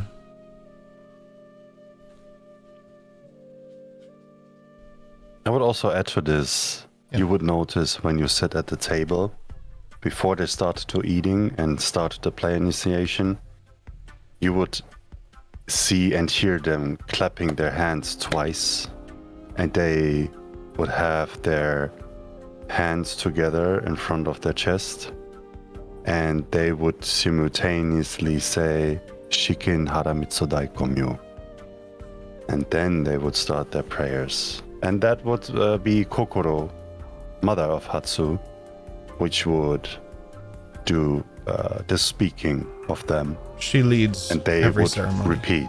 Yeah. Mm-hmm.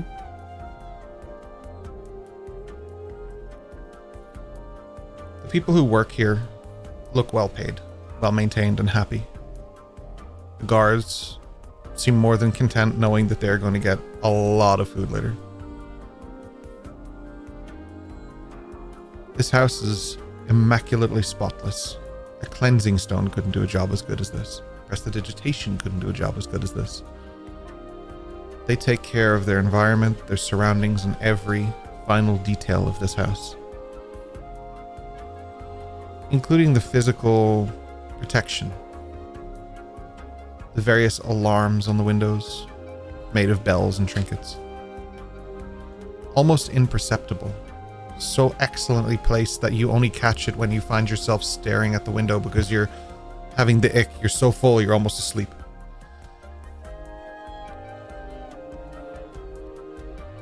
Overall, out of all the things that have happened, this has been the most relaxing for all of you and much needed.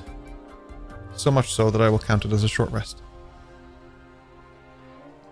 Oh, damn. Not typically the way our short rests are handled in this campaign. Okay. But it's not often that you get a hero's feast. Your reward for that, being the mortal version of this anyway, counts as a short rest. What I'd like to do is, while I'm eating, for every course, for every morsel, is to divide my plate in two, cutting everything into roughly equal parts. And it's the equivalent of a piece for me and a piece put to the side. Yeah. And from my perspective, it's about the culinary journey that Slate had embarked on some time ago in the school, with the Lunar Kin and some of the places that he's been. So for here, you know, encountering these salads and these ingredients that to his knowledge he's never had before, that he's not aware of, it's about cataloging everything from their texture to discern anything he can, you know, is it al dente, is it overcooked, undercooked, how did they traditionally serve it, what does it taste like, what would I think it would go well with, all of this type of stuff.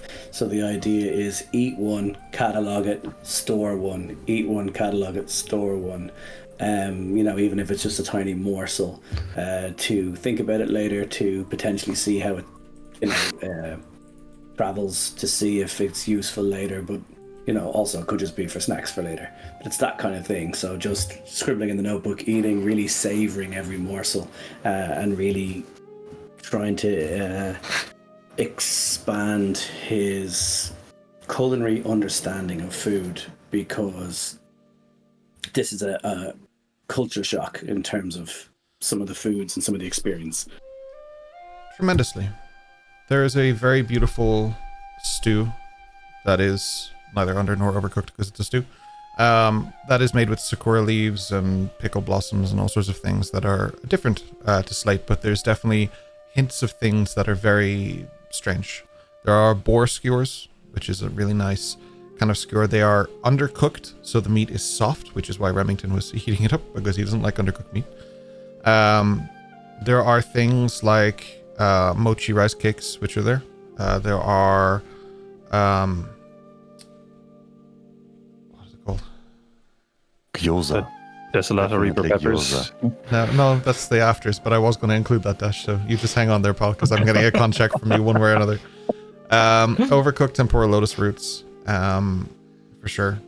And there's a delicacy that I don't know if any of you would have tried, but is like a smoked eel, which I don't know if your characters would have necessarily tried or been into, but those kind of delicacies are there. The other things that you find in the vegetarian side of things are like wild mushrooms and a great variety of different types of herbs and plants that you would find outside, one of which, gratefully to Eos, is a variety of mints and peppermints and stuff to season with, which is an interesting take on certain things like salad. It makes it very fresh. There's a lot of things like citrus and stuff that are being used as well to add to those. And even the herbs and spices are freshly ground, so they add an extra puff. Yeah. Sure, an extra puff of happiness to it. Why not? I was going to say an extra pungent smell, and I just said puff. I'm going with it. It's fine. All good. It is almost break time. I'm telling you that I need like so much coffee. But the meal is incredible. And yes, it is topped off by a challenge of which I'm forcing Dash into. Peppers are served for those who are feeling brave enough. And Dash, I just don't know if your perception is low enough that you would be able to determine how hot they are. That's a little bit strange. You seem pretty excited by it, unless it's not here to slap your hand away. So those of you who want to, you may use your hit die. This is a short rest, of course. You may use your hit die if you wish to regain spell slots, to regain health slots, to regain whatever you need. And beyond that, Dash, I would just like, mindlessly as you pick one up, I just want to know, just give me a con saving throw. Just, I'll be good to you. Don't worry. It's not crazy high or anything. It's only like 19. Save. That is a 19. Shit, no way! I should have said 20. Fuck! Yes. Dash. We'll see if you have a con save later that high. I'm going to bring up my dice from downstairs later on for the post show, just for the crack, and let's see what Kian's con modifier is. Yeah. So, Dash, you go through a very big series of things. One, you are fascinated with the idea of appearing proper in front of people who don't know you. So when this starts burning the ever-living shit out of the inside of your face, you maintain that proper posture, and you keep your mouth closed, and you hope to God that you aren't as red as, you hope to the gods that you're not as red as you think you are, or as you feel. But you maintain composure very well. You wait just the right time before taking a drink. Perhaps you wear gloves because you're prepared. You drink milk, a good suggestion. And many other things that you and I will discuss between the show and the post show. But you manage it, man. Hell yeah. You swallow that, and that is the... Coming from Palperoth, you thought that heat was crazy. These peppers are... Saganatoshi Reaper peppers, you know? Can I add something before we do the break? Oh, hell yeah. We're not taking a break just yet. Nearly. So when Hatsu did pick up on Slate cataloging the foods and stuff, he would ask one of the house staff to get the chef to the table. Okay. The head chef comes out. There is a sous chef and a bunch of staff below. But the head chef does come out. And he kind of guides him to him, and he would whisper in his ear, politely ask, Sensei, my friend might be interested in some lectures on how you prepare these foods. Would it be okay for you? Looks around the table to see which friend you're gesturing to. And the only friend you have here, Slate. You just don't like anybody else. It's just Slate. He politely goes over to Slate and says, Slate, this is insert name of the chef, Sensei.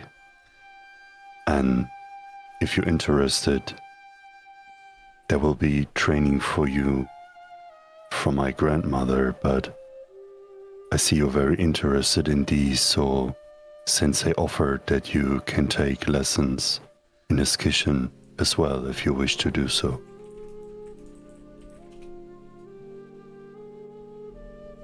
I'd absolutely love that. Thank you. And I'd immediately turn to the chef and start asking, so how did you cut it this way? Did you fry it? Did you parboil? How did you, and this dish, and how did you think of it? How did it mix? Not my first language. You will have to go slower. Well, I guess there will be time for that. The days to come, with all due respect, but I think he still has to do some work. I'll say he invites Slate in, because Slate's fairly clean always anyway. I'd say he invites Slate in to just watch the process of the next meal being prepared, to give him insights, and they're chopping up different fruits, vegetables, peppers. Everything is precise. They all have the exact same measurement of everything. They're the most equally prepared dishes you've ever seen. Everything is legitimate, besides the fact that they're carving up humans. You wouldn't even notice there was something wrong. I'm just kidding. Everything's good. We're good. It's a beautiful meal. Slate knows a little something about that. So. The meal is 1d4 better than it was a moment ago. Hell yeah. The overall presentation and everything is absolutely phenomenal. I'm not sure if you've ever seen anything like it, ever. It is definitely something that would catch your eye. The culinary masterwork is unsurpassed. Like, this may as well be a 5-star, whatever the Wandering Isles RNS Michelin star system is. This might as well be a 5-star restaurant. The Yokohama Star. Yokohama Star. That's a cool name for like a band. Don't you make cartwheels? Slart wheels, actually. And tires. You are really impressed by it. And there might be something in that for the future for Slate, because most of the big cities especially do have 5-star restaurants and places to go. Though they may not be to your liking in terms of personality and the people who would attend that, it might be to your liking for the things that you can learn from a place like that. Oh, Slate and Dash are definitely doing like the waiter-chef combo thing in Palbroth at some point. Both of you running with shopping bags over your back like a 90s, like, this is what women do in New York kind of thing, For sure.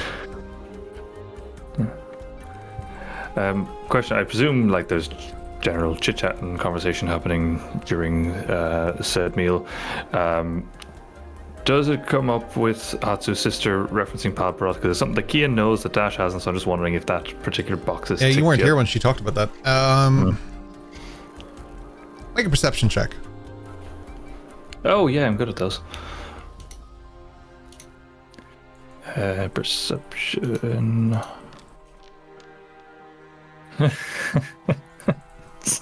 Is that really? You know what? I'm using my inspiration. Really? That's On right. this? That's a good. I'm sure that's a good use of it. You got a dirty 1 just for chat to know, because you got a 2 minus 1. That's a bit better. Is it a bit better? You got a 14. Yeah, that's 14. Yeah. All right. Because it's just something that, because I don't want to metagame it, so I want it to just be done. Yeah. You don't want to metagame it. So if I just don't do this, it just never happens. Interesting. It just never happens, and drive me mad, and I'll throw a pepper at you. You are eating a pepper today, so I'll be kind. Yeah, she mentions Palbroth more in the sense of she's studying at the Elysium University, which you know is in Palbroth. rather than her saying, "Hey, yo, I'm in Balbaroth, yo." She's not saying anything like that. She's just literally, Literally, I'm on a boat, but it's yeah. I'm on a boat. Balbaroth, yeah. Yeah, I'm on a slot, but right. Cool. Yeah, just pick up on it. Just general light chit chat. How did you find your time? How are your studies? Just that kind of polite conversation. Nothing too in depth. So Alyssa's gone for 2 minutes. Let's see. The last thing I would do is hit on Hatsu's sister. I can promise you that. I can promise you it would be the last thing you do too. Yeah, exactly. Yeah. Hatsu, like, I know I said no weapons, but I'll make an exception, boy. No, but she. So what do you? Yeah. What do you? He doesn't need weapons. He is a weapon. What do you want to ask her specifically? Give me a little bit more narrative. There's nothing really specific. It's just kind of when you overhear, "Oh, Elysium Academy. I've heard good things. What are you studying? How do you find it? How do you find the city?" That kind of, just polite conversation. Yeah. Sure. So Do you like the king?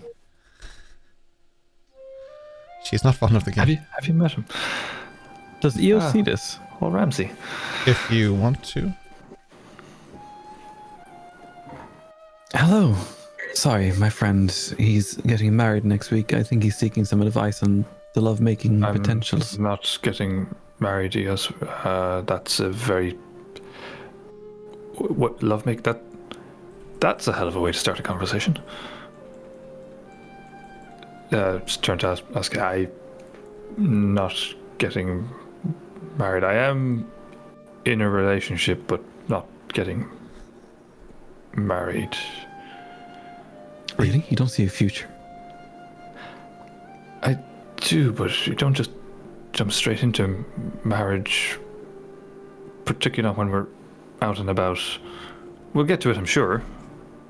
But When? have you been speaking to my mother? No, I haven't met her yet, remember? Yes, we'll get there, Eos. Where's Slate? Don't worry about it. Like, I'm here. Yeah. Yes, Eldrin, you're there. Hello. Have any of you had dinner conversations before? I get kidnapped for 5 minutes, and you propose. I did not propose at not the festival. Getting married. Cherry blossoms were amazing. Yes, why are you lying right now? I'm simply elaborating on the truth because I don't want you to hit on Hatsu's sister. I am not. And also, Lissa's pregnant, so you should marry, I guess. I'm not hitting on Hatsu's Whoa, when sister. did that happen, Hatsu? She's not pregnant. Can a man not make polite conversation? Like, a man can speak to a woman without there being other connotations. It's a modern world. You can have interactions with the Asuka opposite. is not a woman, she's a beast. She Wait, just and thumps she- you on the arm. She smiles to her sister like a smirk. She just thumps you on the arm. This could be a school issue. He slept with another student. Remington a skill spits issue. into his glass as he's drinking. I'm given you read the rule book, hormones Ash? that fly around schools. I'm sure that's far from the first time that has happened, nor will it be the last. Remington just excuses himself for a moment and leaves. But Ash, I anyway, you this have is- hormones, but you don't need to make the hormones. Eldrin, Eos, please, this is not polite dinner conversation. This is Eldrin, very You can't impolite. speak like that with the eyes that you have.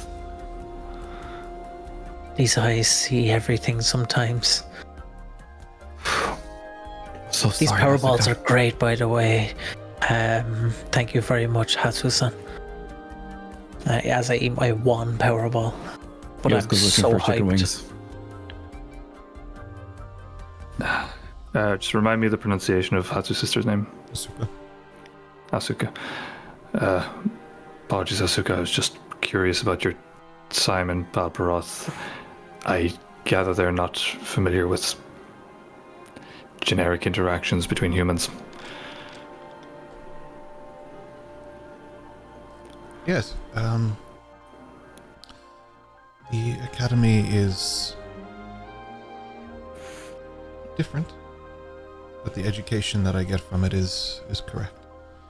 It will allow me to learn the intricacies of leadership. Excellent. And how are the other students? What are they like? Busy. Everybody has a lot of pressure. There's a moment there I thought you were asking busy to roll something. I got nothing today, man. I'm just, everything I say has two meanings.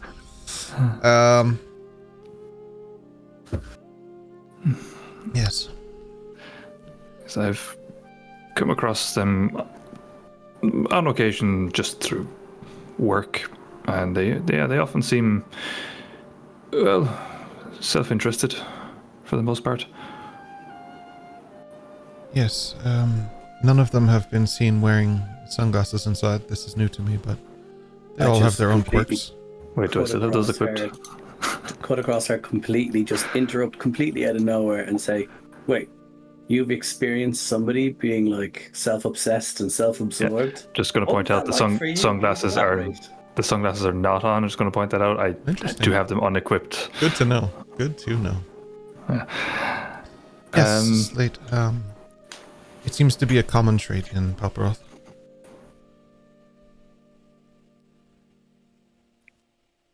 A good one to use if you know how. May I ask a question to you, Eos? Of course. My intention is not to be rude, but if this does come across that way, please tell me, and I will use this to inform my conversation in future. Oh. How does it feel for you, knowing that your king does not protect you or respect you? Personally, it bothers me that they don't respect you. This is why I ask. As we can't be perfectly honest, until the day Dash starting asking people if you like the king, I did not know he existed. Really? Where are you from? I'm from a small village outside of Asazaki.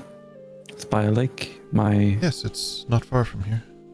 Family has ran a wonderful bookshop for eons. Roshi's bookstore. Yes.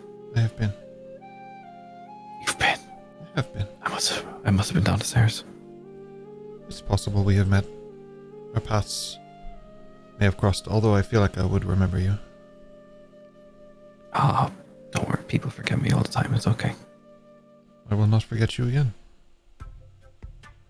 You're so kind. Your brother is a magnificent warrior. He wants to be. He's such a great tutor. He showed me how to defend myself better. Yes, he would. Are you hitting on Hatsu? No. See, that was much more like hitting on someone than the interaction we began with here. Well, it's probably best that you do now that he's pregnant, right? You impregnated Hatsu, Dash.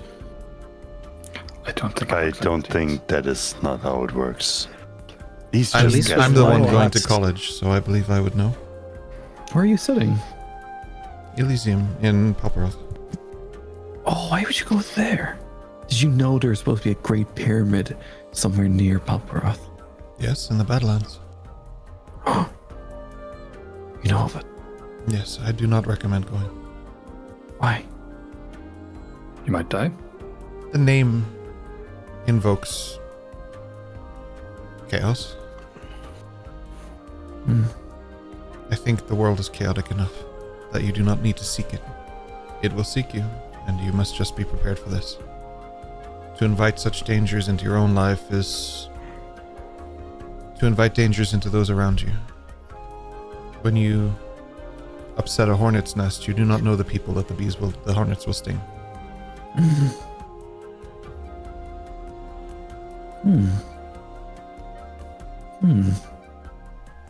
Wow, your whole family must be so wise. Some of us. She looks to Boreal, who's like still just trying to eat like a chicken wing. It's kind of cannibalistic, but it's fine. Oh god, yeah. Owls will eat chickens, I'm sure it's fine. Owls eat, yeah, sure. Owl discussion some other time, because that's a long and interesting conversation. So are you older than Hatsu, or? Wiser, too. Huh? Faster. Stronger. Really? Everything that Hatsu is, I am just the superior of. Name, It's hard to believe. gender. That's the sibling rivalry I hear about. The gender. Rivalry suggests there's a competition.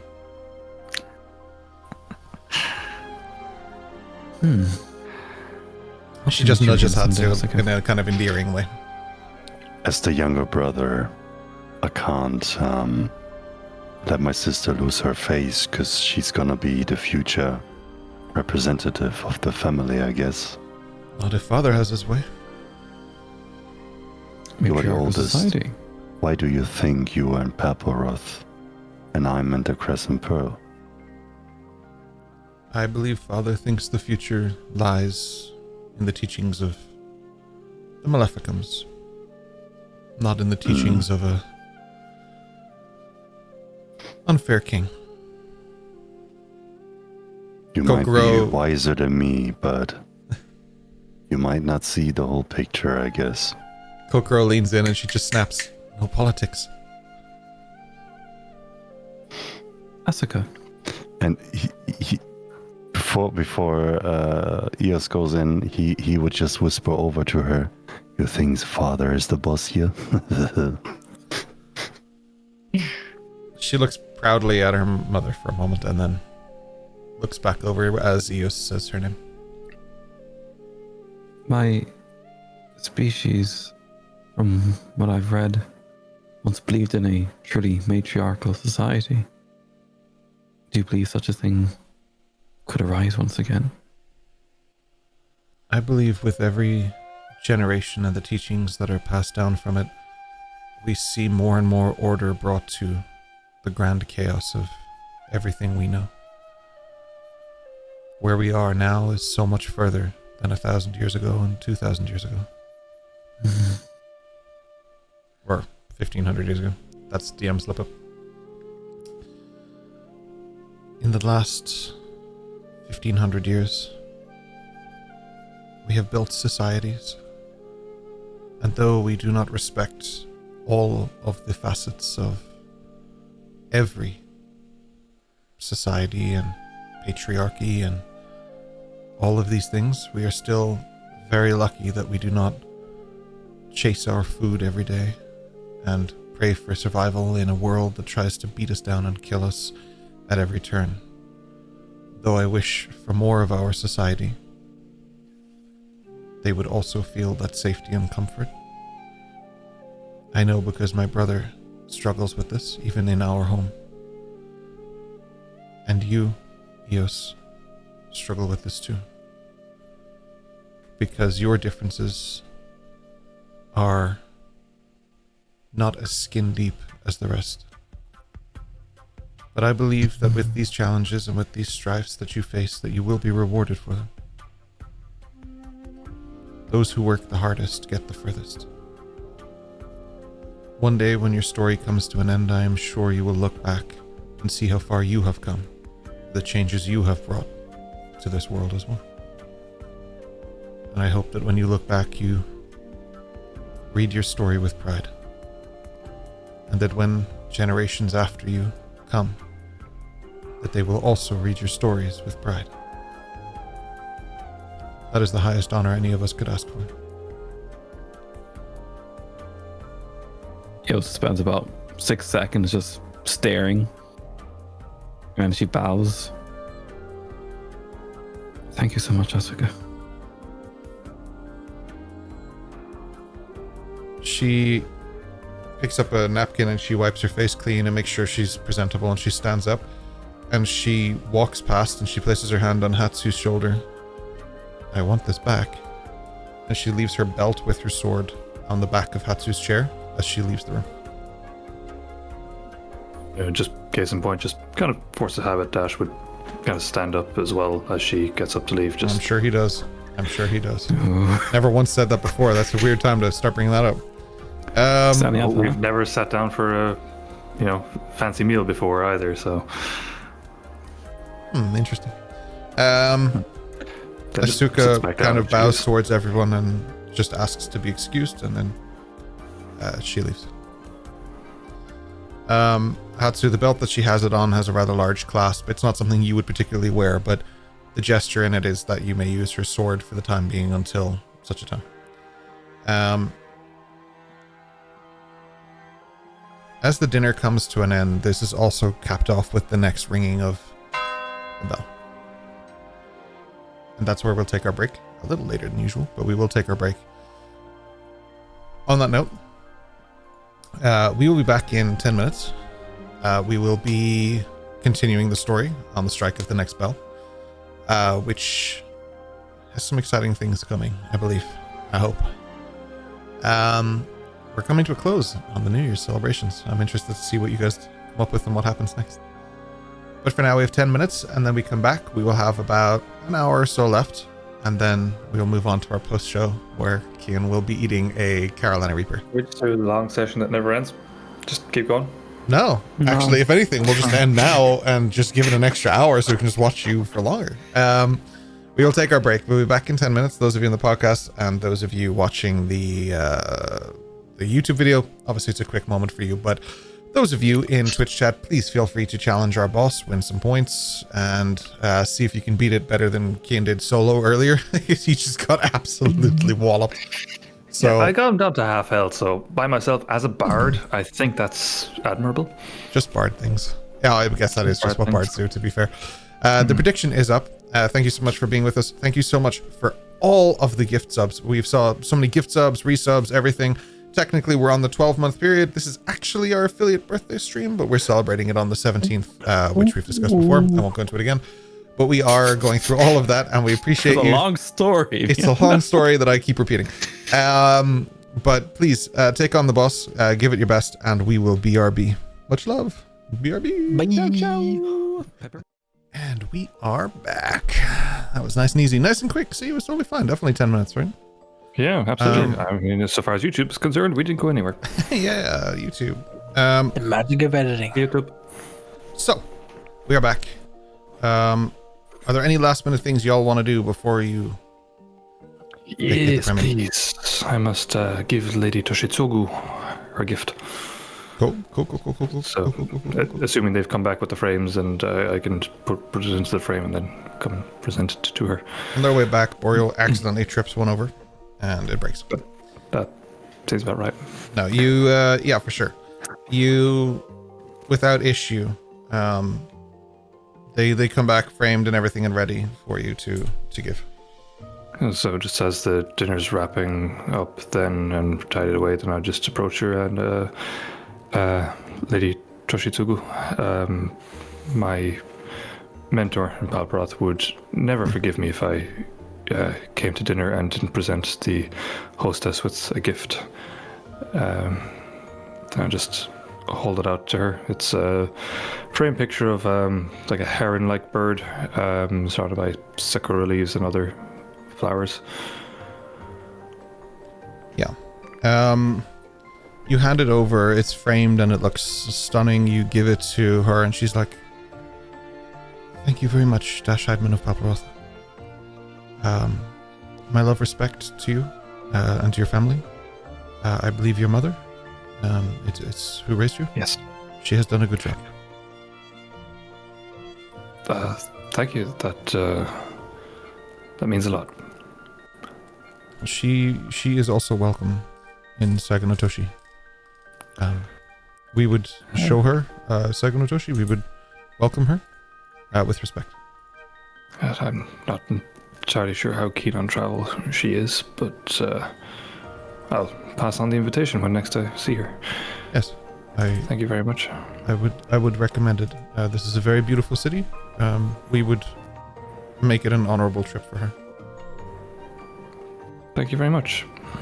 As she speaks to you, she's wearing still her festival garb, this beautiful, just amazing ornate outfit, a golden dragon sort of tiara, like the hair is magnificent and everything, and she's very well decorated. Again, intensely young looking for who she is. Thank you. Well, I won't tell you much. I know it's been a long, trying day, and I gather you still have much left to do. Always. But thank you for receiving my gift. And thank you for giving it, and I hope you enjoy the rest of the festival. and I will make sure that your room is ready when you are back. My love and respect to you and to your partner, to Alyssa, as well. Thank you. I'll just bow and leave then. She bows a little bit too, and then she just goes talking to someone else and to someone else, and the chain continues. She's extremely busy. It's a very busy day for the family. All things considered, she doesn't seem very rattled or anything. If she is, she's not physically showing it as far as you're concerned. Cool.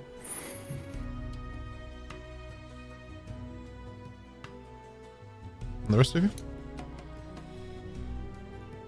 I have my chicken wings.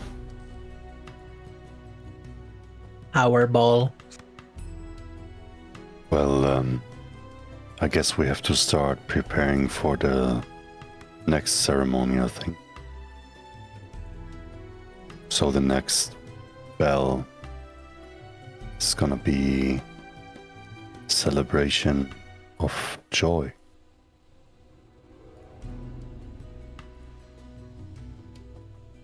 Yeah. Yay. What would you guys like to do? The bell has rung. So obviously every choice is optional.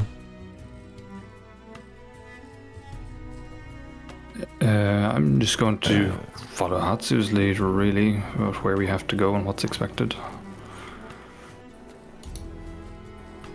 Well, there's performances outside in the city, so if we want to participate, we should go back into the city.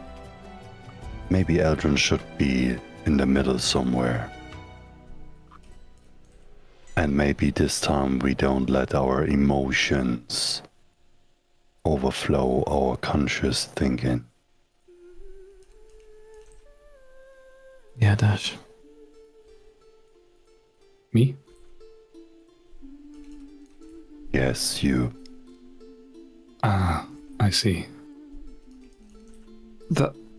We'll save that conversation for later then. I must keep an eye out for Alyssa as we're going, actually.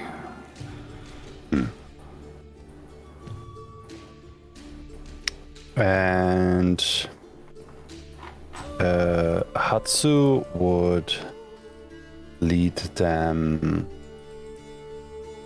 to, like, he likes to be sometimes when he's out and about and up for some shenanigans, he would hang out in a tavern that is called the Storm and Lantern. And it's more like a quieter place where there's a lot of poetry, retired warriors, thinkers, philosophers, and stuff like that. And he would enjoy to show you around that place and view the celebration ceremonies from there.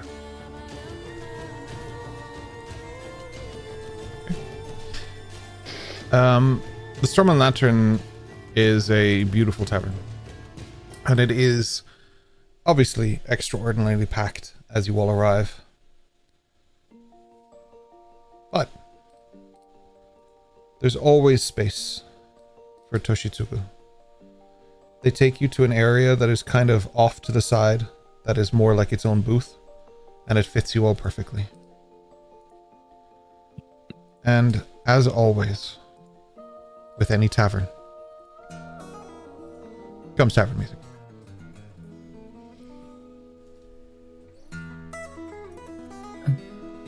Slate, do you want a beer?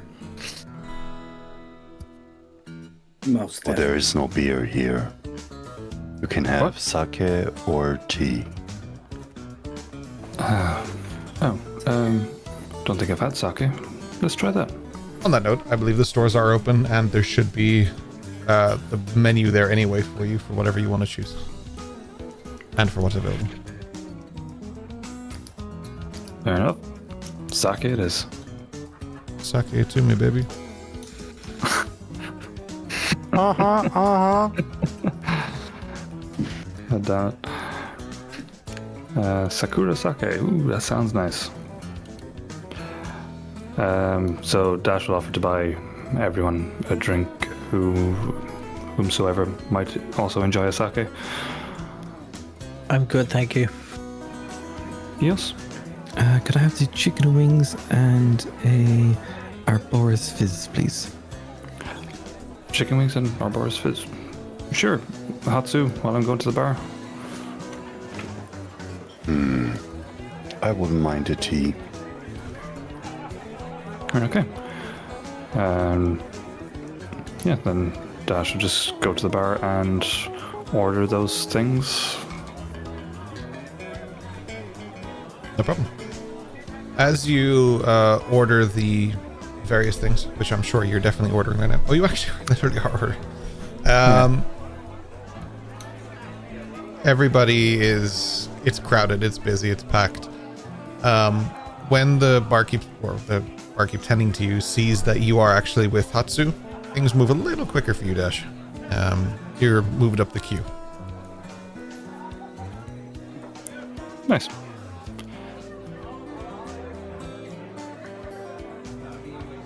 Take that.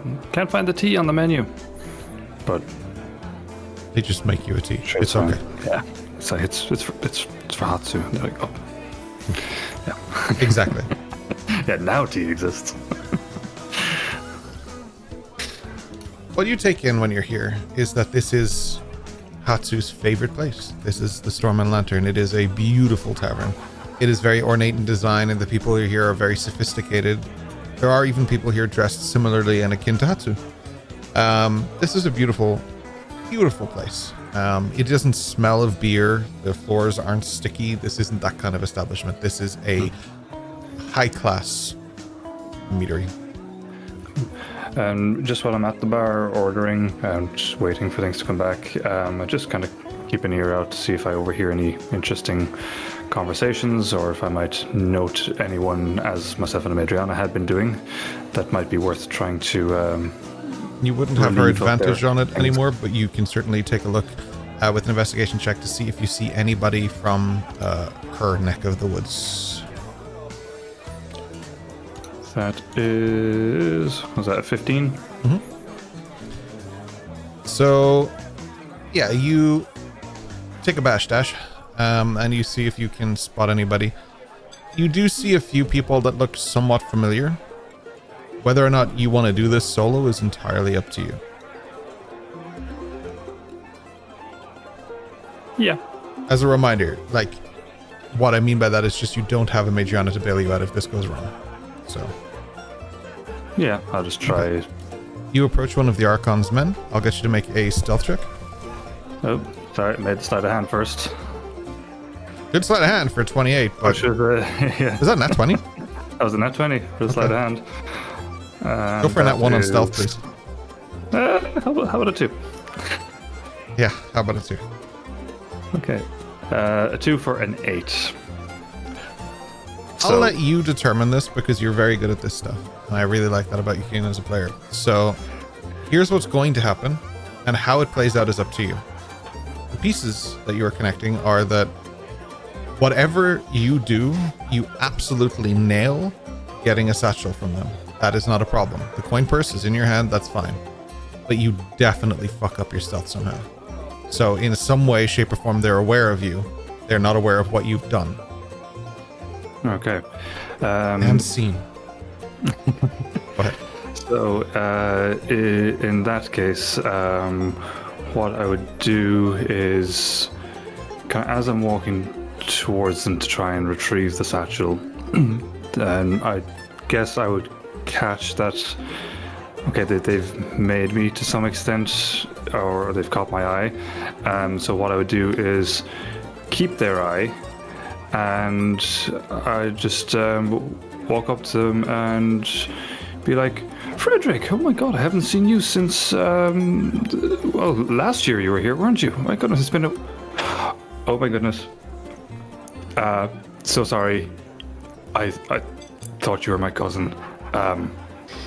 Do I look like a fucking Frederick to you? Oddly, you have a very similar accent to him, actually. There's Frederick's a look of offense strong, on his face that it doesn't demonstrate well. probably not a fan of Palproth. Yeah, well, Frederick is a very similar accent, but my apologies. He's more from Urbas anyway. My apologies. Carry on. I won't make my next move because you said herbs. I'm gonna give you. He won't draw his dagger. You're good. Hatsu, go ahead. He places his hand on the left shoulder, and he goes like, "Oh shit, Frederick!" No, I'm just kidding. he would loudly start. Pink petals drift down, drift up. Spring wind whispers through the trees. Nature's soft embrace. He basically does a haiku, because that's where people do haikus and poems publicly. Okay. And with that, he kind of tightens his string about on Dash's shoulder, like a grip from a tiger. He's basically, it's almost if he tries to get the bone out of his arm. And he Are you trying to make him re-roll his nat 20?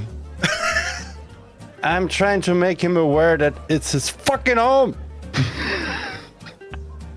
Only doing what a Madriana would do. I'll say that Hatsu saw you. Low stealth, definitely within Hatsu's range. That works. The guy, when you're like, yeah, it's a haiku, the guy, not Frederick, is like, haiku diddly do to you too. Bye. And he just like walks into the crowd. Hatsu, you are holding the coin purse because I did say you got that already. Oh, sorry, not Hatsu. Dash. Apologies. Dash is not with it at all today. Apologies. So, what did I get? Sorry, you can roll 2d20 for me, please. Actually, no. What was it? It was a d100 last time, right? So you can roll a d100. 1d100.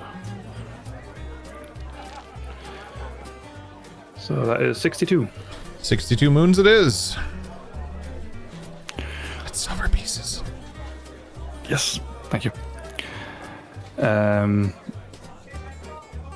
Then I would give it to Hatsu. Charitable donation from Madriana's father.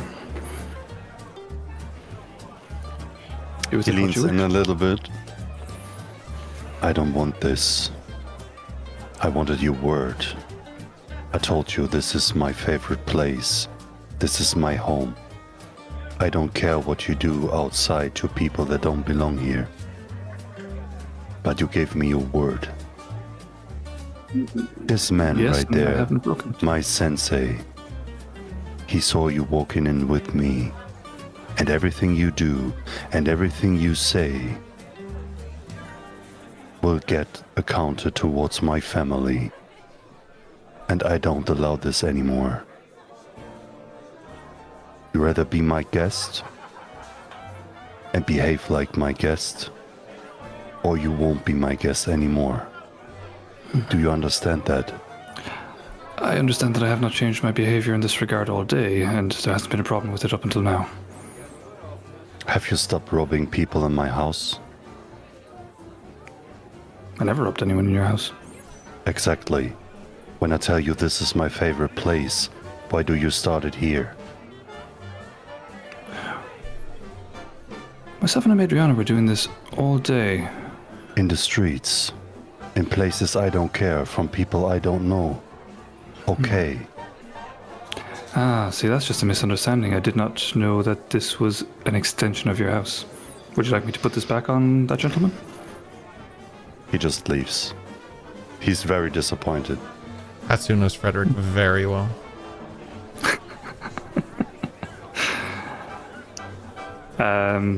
Cool. Then I'll grab when the orders are up, I'll bring them back to the table, and I'll try to leave the satchel behind the bar. Just, extra tip kind of situation. All right. There's two things there. On the bar or behind the bar? What are you doing? Kind of behind the bar. I want it not visible to anyone so that the barkeep will find it later. Sleight of hand, please. There's no another nat 20. fucking way, man. Did we just find what Dash is good at? Finally? Yeah. 48 sessions in. What I might add to that then is just because you can, I'll add 2 gold to that as well. Okay. Orums. 2 orums. Sorry. Yeah. So you... Okay. 2 orums and 70 moons. 62 moons. You put... I assume I haven't added the moons to my thing. You're good. Yeah, no, you're good. But you put that across behind the counter and you just leave it there. Where it shall remain, because they don't know that it's a tip and they just assume it works. Someone who works there has it. So for the next 45 years, that just stays there. No, yeah, it's there.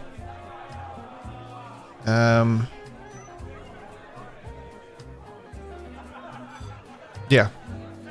Not 20 is not 20. I shall not dick around with it. You bring the food and the gubbins back to the table. How good are the wings, DM?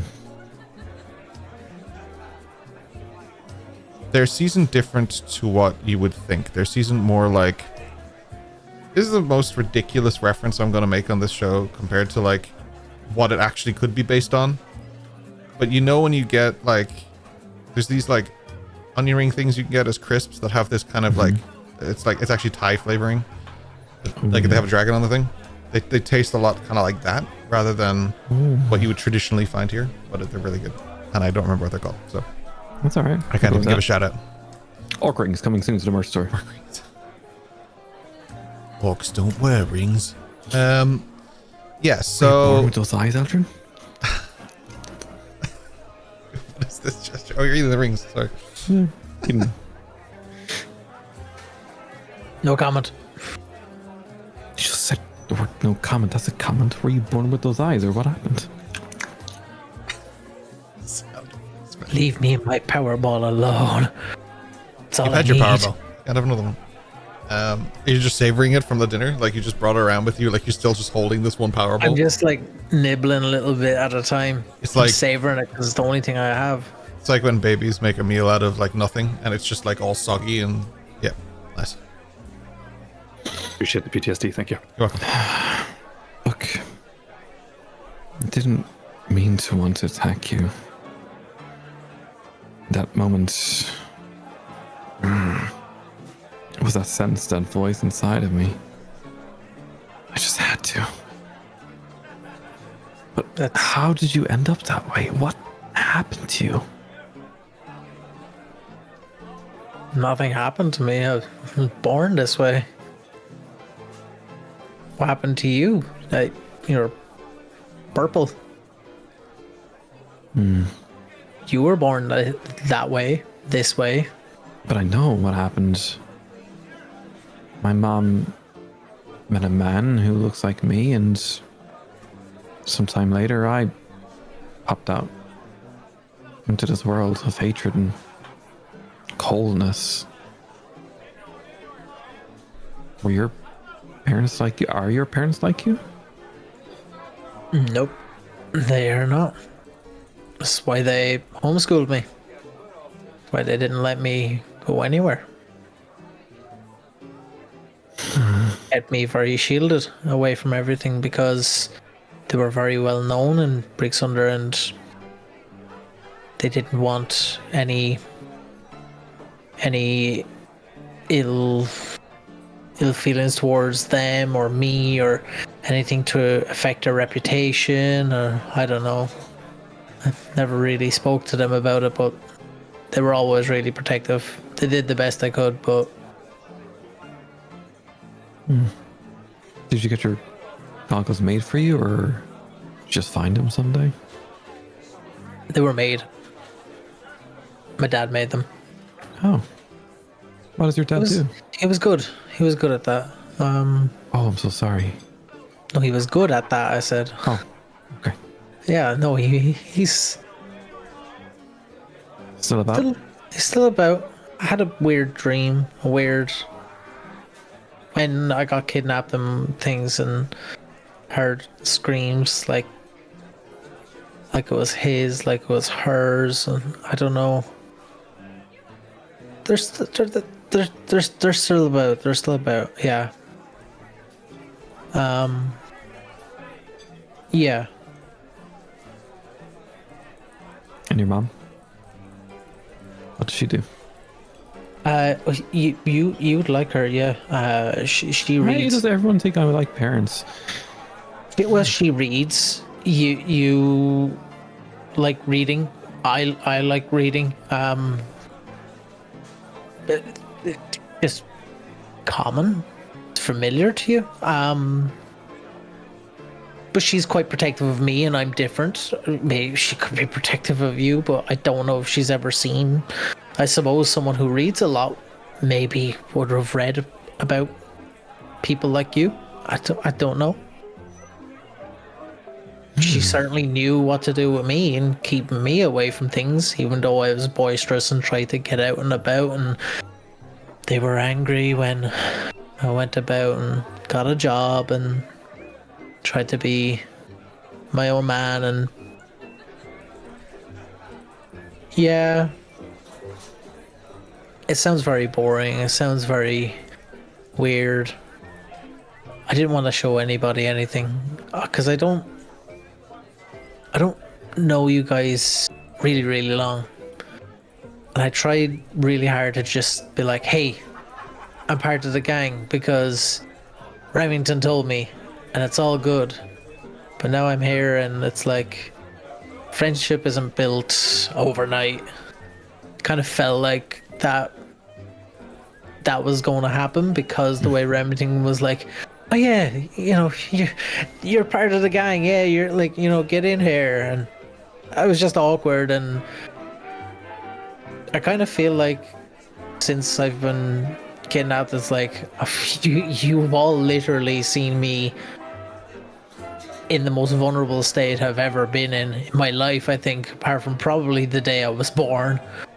So yeah, I pretty much have no secrets, and I kind of feel like that's more awkward than me trying to make a friendship that feels forced. Aldrin. She's another wing. Spit sauce. Well, at Eldrin. speaking of secrets, what is about the voice that told you to harm Aldrin? Oh, yeah. I had to. Yeah. So. Okay. She pushes away the bowl.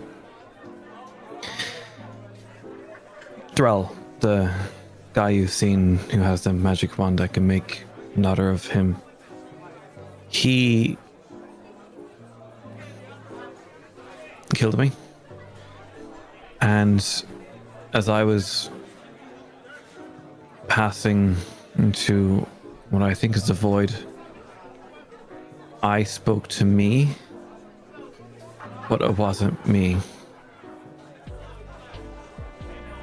And I came back, but I wasn't in control of me.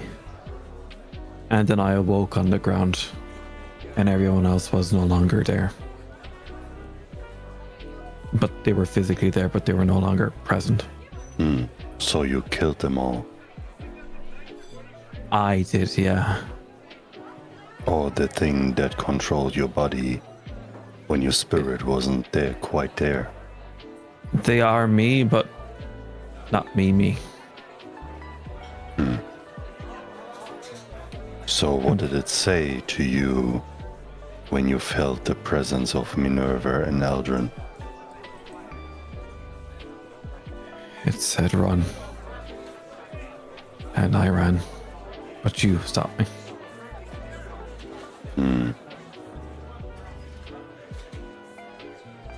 Don't you like So- Minerva?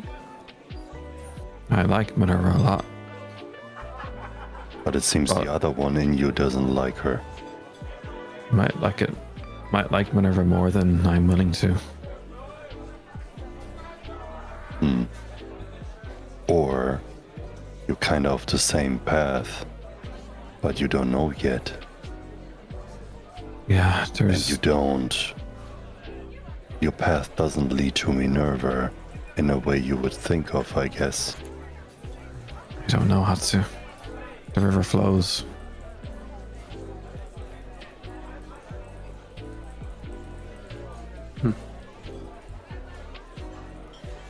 So do you have any sisters or brothers, Eldrin?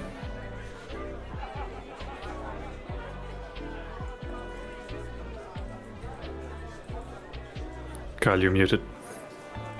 Eldrin, are you there? Oops. Oh, Eldrin mentally clocked out for a minute. No, it's just me. I fear my parents thought, okay, this kid obviously is different. Let's not bring more of them in here and cause more trouble for ourselves, kind of thing. mhm.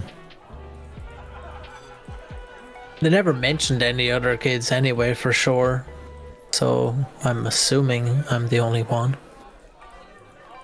I don't know any other siblings, and no one ever spoke about. Like, people knew who I was. People knew, but they just assumed that I was homeschooled because of who my parents were. Nobody really questioned it. You know, nobody would question my mother or father as to why their son would be homeschooled.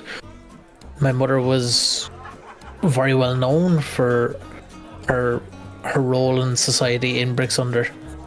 So they thought, okay, maybe he's not going to go to school because she's going to just make sure he hones his craft correctly under her guidance, which for sure I did. I learned how to read and write and scribe and note taking, loads of different things. Learned historical things, a lot of reading, researching. Is she a teacher? In a way, yeah. She was a scribe in Brixunder. What is scribe? Oh, just definitely not looking up my notes real quick. Does she do like translations, cartography? About my father for a second. My father, perhaps even. My mother was just a historian. She just loved books, really, and she often took her own notes with books and whatnot, and that was mainly that. But she was well known in Brixunder. But my dad, my father, that was interesting because he made these. He made these for me, and they're totally one-sided, where I can see out clearly, contrary to popular belief, where you tell me that either helps me see or hinders me seeing. I see perfectly fine. No, we know one of the gang tried them in the sewers, and the goggles did nothing. What? Yeah, Slate tried them Was on. this like? Oh yeah. Yeah.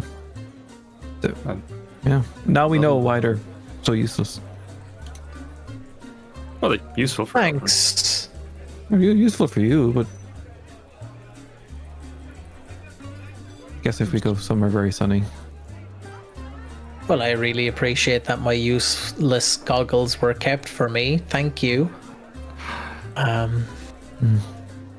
clearly useful for what they're designed for. I suspect there's a reason they don't work for anyone else except for you. They were designed specifically for me, yes. And thank you, Dasha. Yes, they're fit for purpose. They do what they are intended to do, therefore they are useful. I read in a book once, it do what it do, Yugi. And I tend to agree with that statement when it comes to my goggles. But yeah, but my dad, he was great with crafting things and making things, and yeah, he was great at it and very well known, and he worked with a lot of people in Brixunder. He worked with a lot of people. he worked with he worked with a lot of people. I didn't really see a lot of his work. He kind of tried to keep me away from it, but also kind of let me know what was going on with things. Just like a Simil Decker. I won't lie, I was about to say, but I didn't know whether, because obviously we've but yeah, he has. I believe so, but in a small capacity. But that's how I would know Decker. He would have been known in Brixunder for sure, and Yeah, I mean, he seems a nice guy. Hard to get quite a read on him.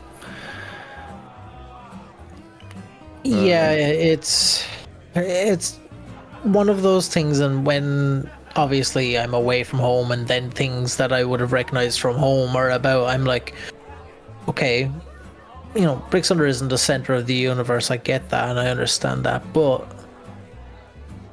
it's interesting when you see something you'd associate from home, you see it out in the wild, you see it out and about, you're like, huh, what's that doing there? Or what's going on? Why is this here? You start to question things, and that's one thing I learned from him. But it's fine to question things. It's okay to question things and learn, expand, and understand things, and that was quite beautiful, and I enjoyed that. And part of me understanding my eyes and who I am and what I am was asking questions about it and understanding it. And I only learned that as I got older. When I was young, I obviously wanted to go out and play and see all the kids and wanted to be one of them, knocking on doors and running away and whatnot. Oh, I used to like that. I couldn't do it. No? I was just turning pages. Just aimlessly turning pages. Listen to my folks talk about work and whatever was going on in the city, the town, I suppose, because I don't even know. Compared to like Saganatoshi, it's not as big, I don't think. Maybe it's bigger. Hatsu, how many people are here in Saganatoshi? What's the population, do you think? I think it's around 32,000 residents. I feel population-wise, I feel like there's definitely more people here than Brixunder. See, then that's the thing. As much as I have lived there all my life, and I was, even as I spoke to Dash about like, different things and our conversations, just what I knew about Brixunder, but I don't think there's that many people there. Would you call Saganatoshi a city, or what would you call it? Something bigger again, or like it's probably one of the biggest places around. It's a city, but we have a very big harbor. It's also like a trading center. See, it's interesting because I wouldn't have read much about Saganatoshi, and that's what is making me realize, the world it's a big place. It's a vast, vast place. I've never seen anyone like Eos. I mean, it's also the New Year's celebration. This place is a lot busier than it normally is for these situational things. I feel you're just trying to be humble. You definitely could never walk down the streets of Saganatoshi without someone saying hi to you. So it's always busy here. Azrin, you won't find many like me. Even my dad and my father don't physically resemble me.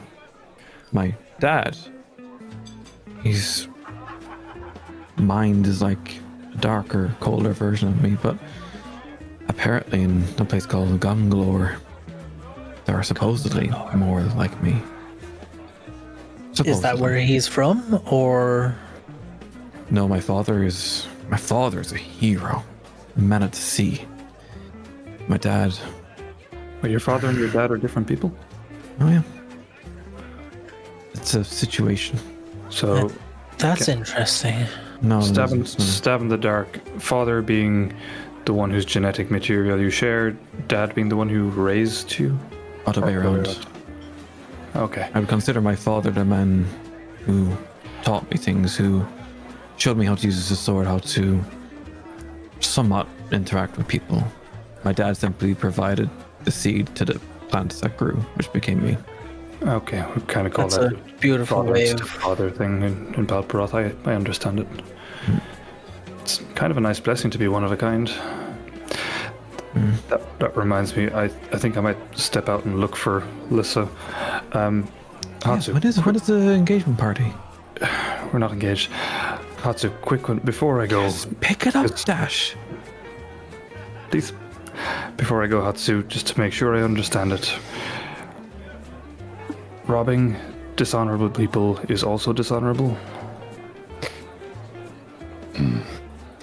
Right. Just so I'm clear. We have different views on that. We do, but I will adapt to yours here. But I told you many times, you've been seen with me. It's not only me, it's my family. So Yes. if I tell you this That's why I want place clarity. is my second home, no, Can I ask you a question, Dash? 1 second. if you're out in the streets and you don't get caught and you steal money from your kind, that's fine to me. But don't get caught. I just wanted clarity just to make sure where we stand so that I can keep my word where we're both concerned. An honest question as a brother. Go ahead. Is that a medical condition that you always have to take stuff from people? It's a mental condition. Has that something to do with the nipples? Didn't you get breastfed well or something? Oh, the mother issues. Oh, I forgot. It's been such a busy week. Breastfed until I was like 2.5, maybe? I don't know. I just try to Dash's mom understand issues, okay? why you have the urgency to steal all the time. It's not Do you need stealing. money? It is no. I'm quite alright actually. It's not the stealing. It is the target. Did you devour So your twin and defeat us? That's You disturbing. You asked. So is it more like a competition? It is strangely enough to do with honor, actually, and how it is viewed in my circles. Are there circles? Okay, why they talking? Hatsu tries to secretly steal his dagger. I'll give a sleight of hand check for me, please. The second he sees it as a competition, it changes something for him. Public? So, yeah, it's it versus Dash's perception, and we don't know what that is anyway. So you Yeah, can it's do kind of under the table kind of thing. Okay, if you don't want to do it publicly, that's Oh, okay. shit. I have to just double check because I don't know if that's still above Dash's perception. Give me 1 second. How low is low? Low to the flow. Where's that in my sheet again? I can tell you. Is it in features? Beyond probably. Oh my god, it actually beats your perception. It really, really does. I think it does. It Yeah, does. It beats just your about. passive perception. Yeah. What? Perception. Yeah. Perception. A man is Stevie Wonder. Yeah. So like you Hatsu, Sacrifice some to gain others. Eh? you fumble and bumble with your 10, but you do indeed get Dash's dagger without him realizing. Yeah. It's So, just more to do with honor than Okay. competition. That's I understand that. Okay. But robbing somebody is a crime here. No matter who you rob. Does make a difference. And my father has more than enough trouble at the moment. I'm just saying, I will give you this back. But don't get caught. Do that, Hatsu. Hatsu, you could do quite well in I am Balparoth. fairly certain everybody at this table saw that except for Dash. Like when the How magician did you goes like do this that, and then Hatsu? throws the tissue away, but the person doesn't see it and everyone else saw it. Like, The assistant brings out the rabbit. yeah. Thank you, Hatsu. Well done. I just wanted to be sure where the line is because clearly we had a Yeah. different idea of it. And So I now we're- respect that, but you understand me. It's just. Oh, I understand. Now we know where the line is. I can take that toe back across it. well, but I don't think you have to search for Lissa, honestly, because I think she's with Ayame anyway. We She can maybe is- meet him outside for the celebration. We could, but I feel like I need to speak to your her. baby talk thing is okay. But be Sure. careful. Sure. Okay. I have a question, Dash. Yes. Okay. Eos brings over her bowl of Very hard to leave this table. chicken wing bones. If you do one dishonor, then that's a dishonor on Hatsu, okay? But if you do 2 dishonors, who's the dishonor on then? Is it you? This is a mathematical equation where the variables change depending on location, I think. We're in here right now. So now that I know what the variable is here, then yes, it is a dishonor on the Toshitsugu clan, I gather. Okay. What if you do a 3rd? I think it just multiplies and the same result except larger. Hatsu, is it Fumi once, Fumi twice, Fumi 3? It's just stop fucking robbing and smirching my family's name, I think. Someone who's walking by I just think- glances at you strangely and continues walking. Usually, Sorry, Rob. you get one chance, Purple flame blade. then you get into jail. And if that that's 4. doesn't help, you get help by taking care of your head. It's 5 dishonors. If you're lucky and people think that there's still honor in you, you might be allowed to take your life yourself. Still not 5. We call it seppuku. It's a more honorable way to die than getting caught 3 times while stealing. How do you do that, Hatsu? Well, there is a ceremonial blade that you wrap around in white linen. You sit down in your white clothing, and then you cut your stomach horizontally until everything drops out. Oh.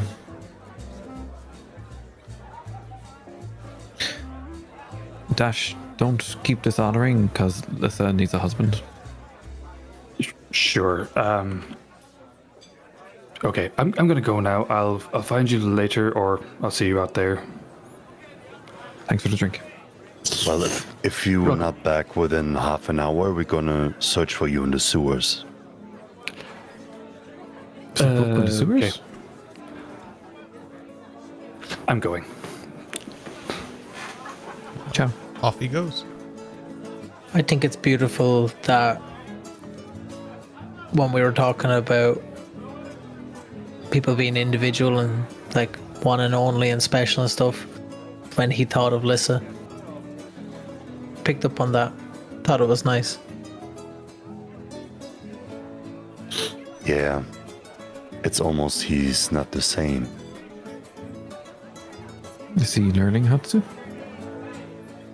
No, I think it's more instinct than knowing. I think he tries to become a better version of himself, but he's not binding his shoes and stuff. It's always slippery slope. Does he have But maybe shoelaces? that's a feature. I don't know. If it's... Sometimes I think it's not accidentally. If we ever meet his mother, I will ask if he was dropped on his head a few times. Well, my grandfather once said to me, the great ones learn to be fools. Only fools think they are the greatest. And I think sometimes Dash is brilliant enough to be the fool. if we let him hurt, that would be so dangerous. Sometimes, to follow up on what Hatsu's saying, I feel sometimes when you're around a fool, they'll drag you down to their level and beat you with experience. And I feel that sometimes they just pull the wool over your eyes because they're just too damn good at it. Have you traveled much, Eldrin, before you met us? You seem a worldly man. Yeah, my imagination has wandered quite far. In books, just not too far. I didn't leave Bricks Under before coming here.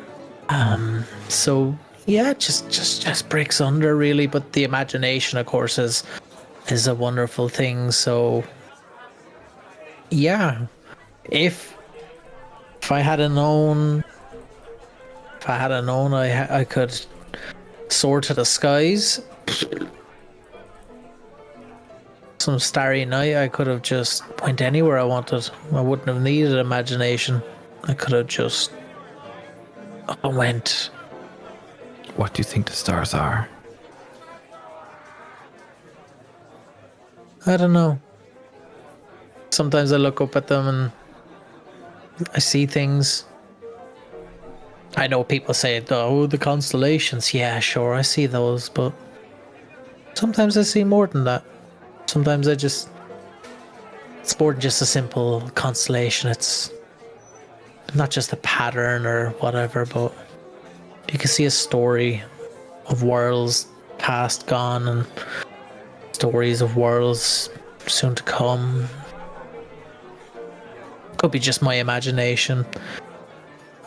Overall, I do have the imagination of a man who's not wandered very far, so it's unfortunately quite an experienced imagination. So don't let me drag you down to my level and beat you with experience with it.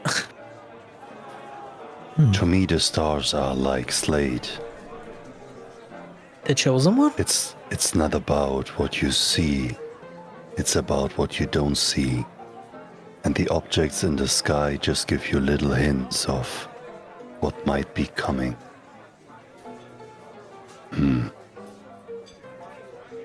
some, the stars are a representation of chaos in the sky. And to some, they represent a cluster of figures, much like in this room. And some stars, they shine brighter than others. But emerging from the stars in this room comes a figure towards Slate with excitement in their eyes. The crowd almost dissipates. The music disappears. As a child approaches Slate. Oh my god, it's you. It's really you. What? They said you were dead. They said you were gone. They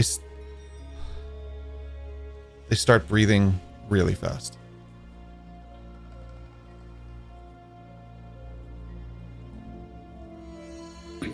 I kind of look to see if I can recall their face or where I might know them from, to see if it sparks anything. And then failing that, I'm kind of looking around like, you have the right person here, and sort of checking anybody else know.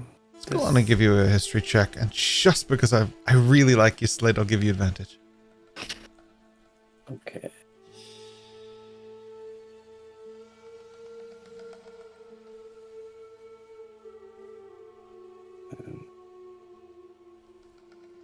Not 20, 23. Holy moly. Yeah, the other one was a 13, so a 20 is much better. A 20 is much better. Sorry. For 23 total. So the first roll was 13, the second roll was not 20. I see. Okay. I think I just hid something by accident, but that's fine. Okay. There we go. You recognize them, but not the way you think you do.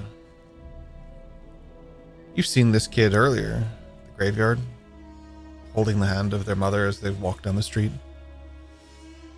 You definitely probably picked up on them with a nat 20 that maybe they were near one of the floats. But it seems kind of odd because right now there is no mother. There is no person of note in here. This kid is just out of sorts, out of place. And the only reason you even would have picked up on them is because they look quite similar to a form you used to take. As I used to, like, it wasn't 5 sessions ago that you did that. Like. But that's all that you would have really noticed. It's just that it's similar. It's not the same, just similar. And this kid is like emotional. Eyes are like welling up. They're breathing. They're hyperventilating.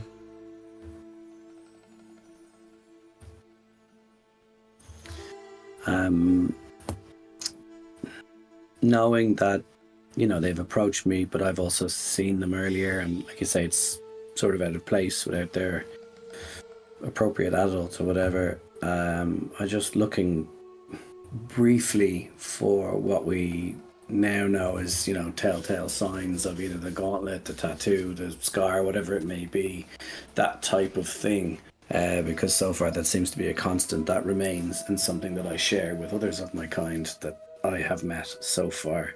So I'll go down to their level, down on my hunkers or down on one knee to sort of console the child, but actually it's because I want a closer look at their forearms, etc.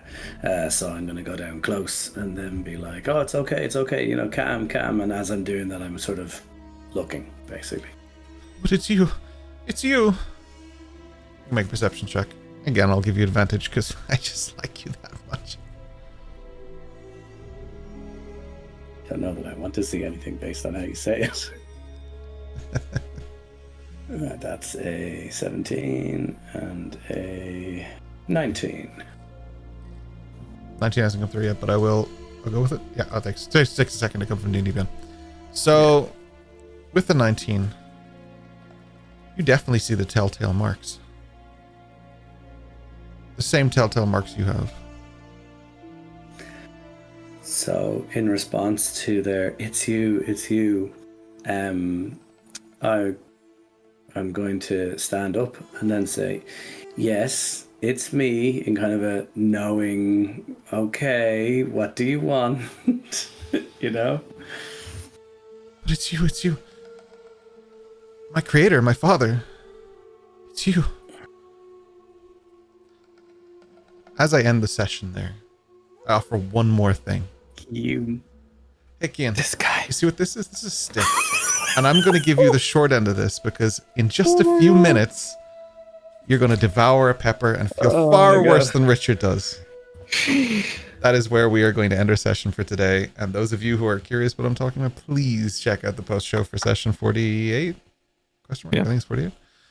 Kian, my friend, I will definitely see you shortly. I'll go get my milk and ice cream.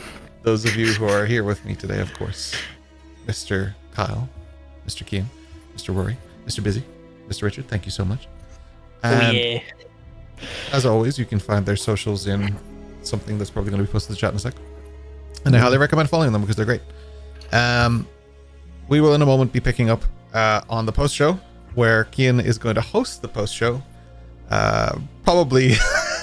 Oh my god. Oh my god. That is very red, man. Like, I'm so nervous for you. How angry does it look? I know, but thank you, John, #Wesley, for sending that to Keith. Yes, for sure. Thank you so much I for have organizing 5 that. of these. 5 of them? Okay. Yeah. Wait, how You're many are eating here? 5? 1, 2, 3, 4. You're eating Hey, 5 tonight? There's enough to go around. I'm only eating 1 tonight, and that might kill me. We'll see. Maybe you become addicted to it. Who knows? People like spicy food. But for now, we will end our episode. I'm so nervous. We'll end our episode. Why are you nervous? I'm nervous because I'm like, Because you like it. I get it. 400, so I'll let. I'm panicking for him. I like that. I like that a lot. Isn't it 300 coyotes? Too? Yes. I think we said 300. Yes, 300. It was 300 for. That's what Kyle said. We have the clip, so. Maybe a clip. Yeah, he won, not two. Yeah, I know you the can eat modified one. voice That's versus too. Eh, No, what goes in must come out. Absolutely. This is all a great discussion for the post show. I'm sweating already. Let me end the episode. God damn it. Okay, end it. Thank you so much.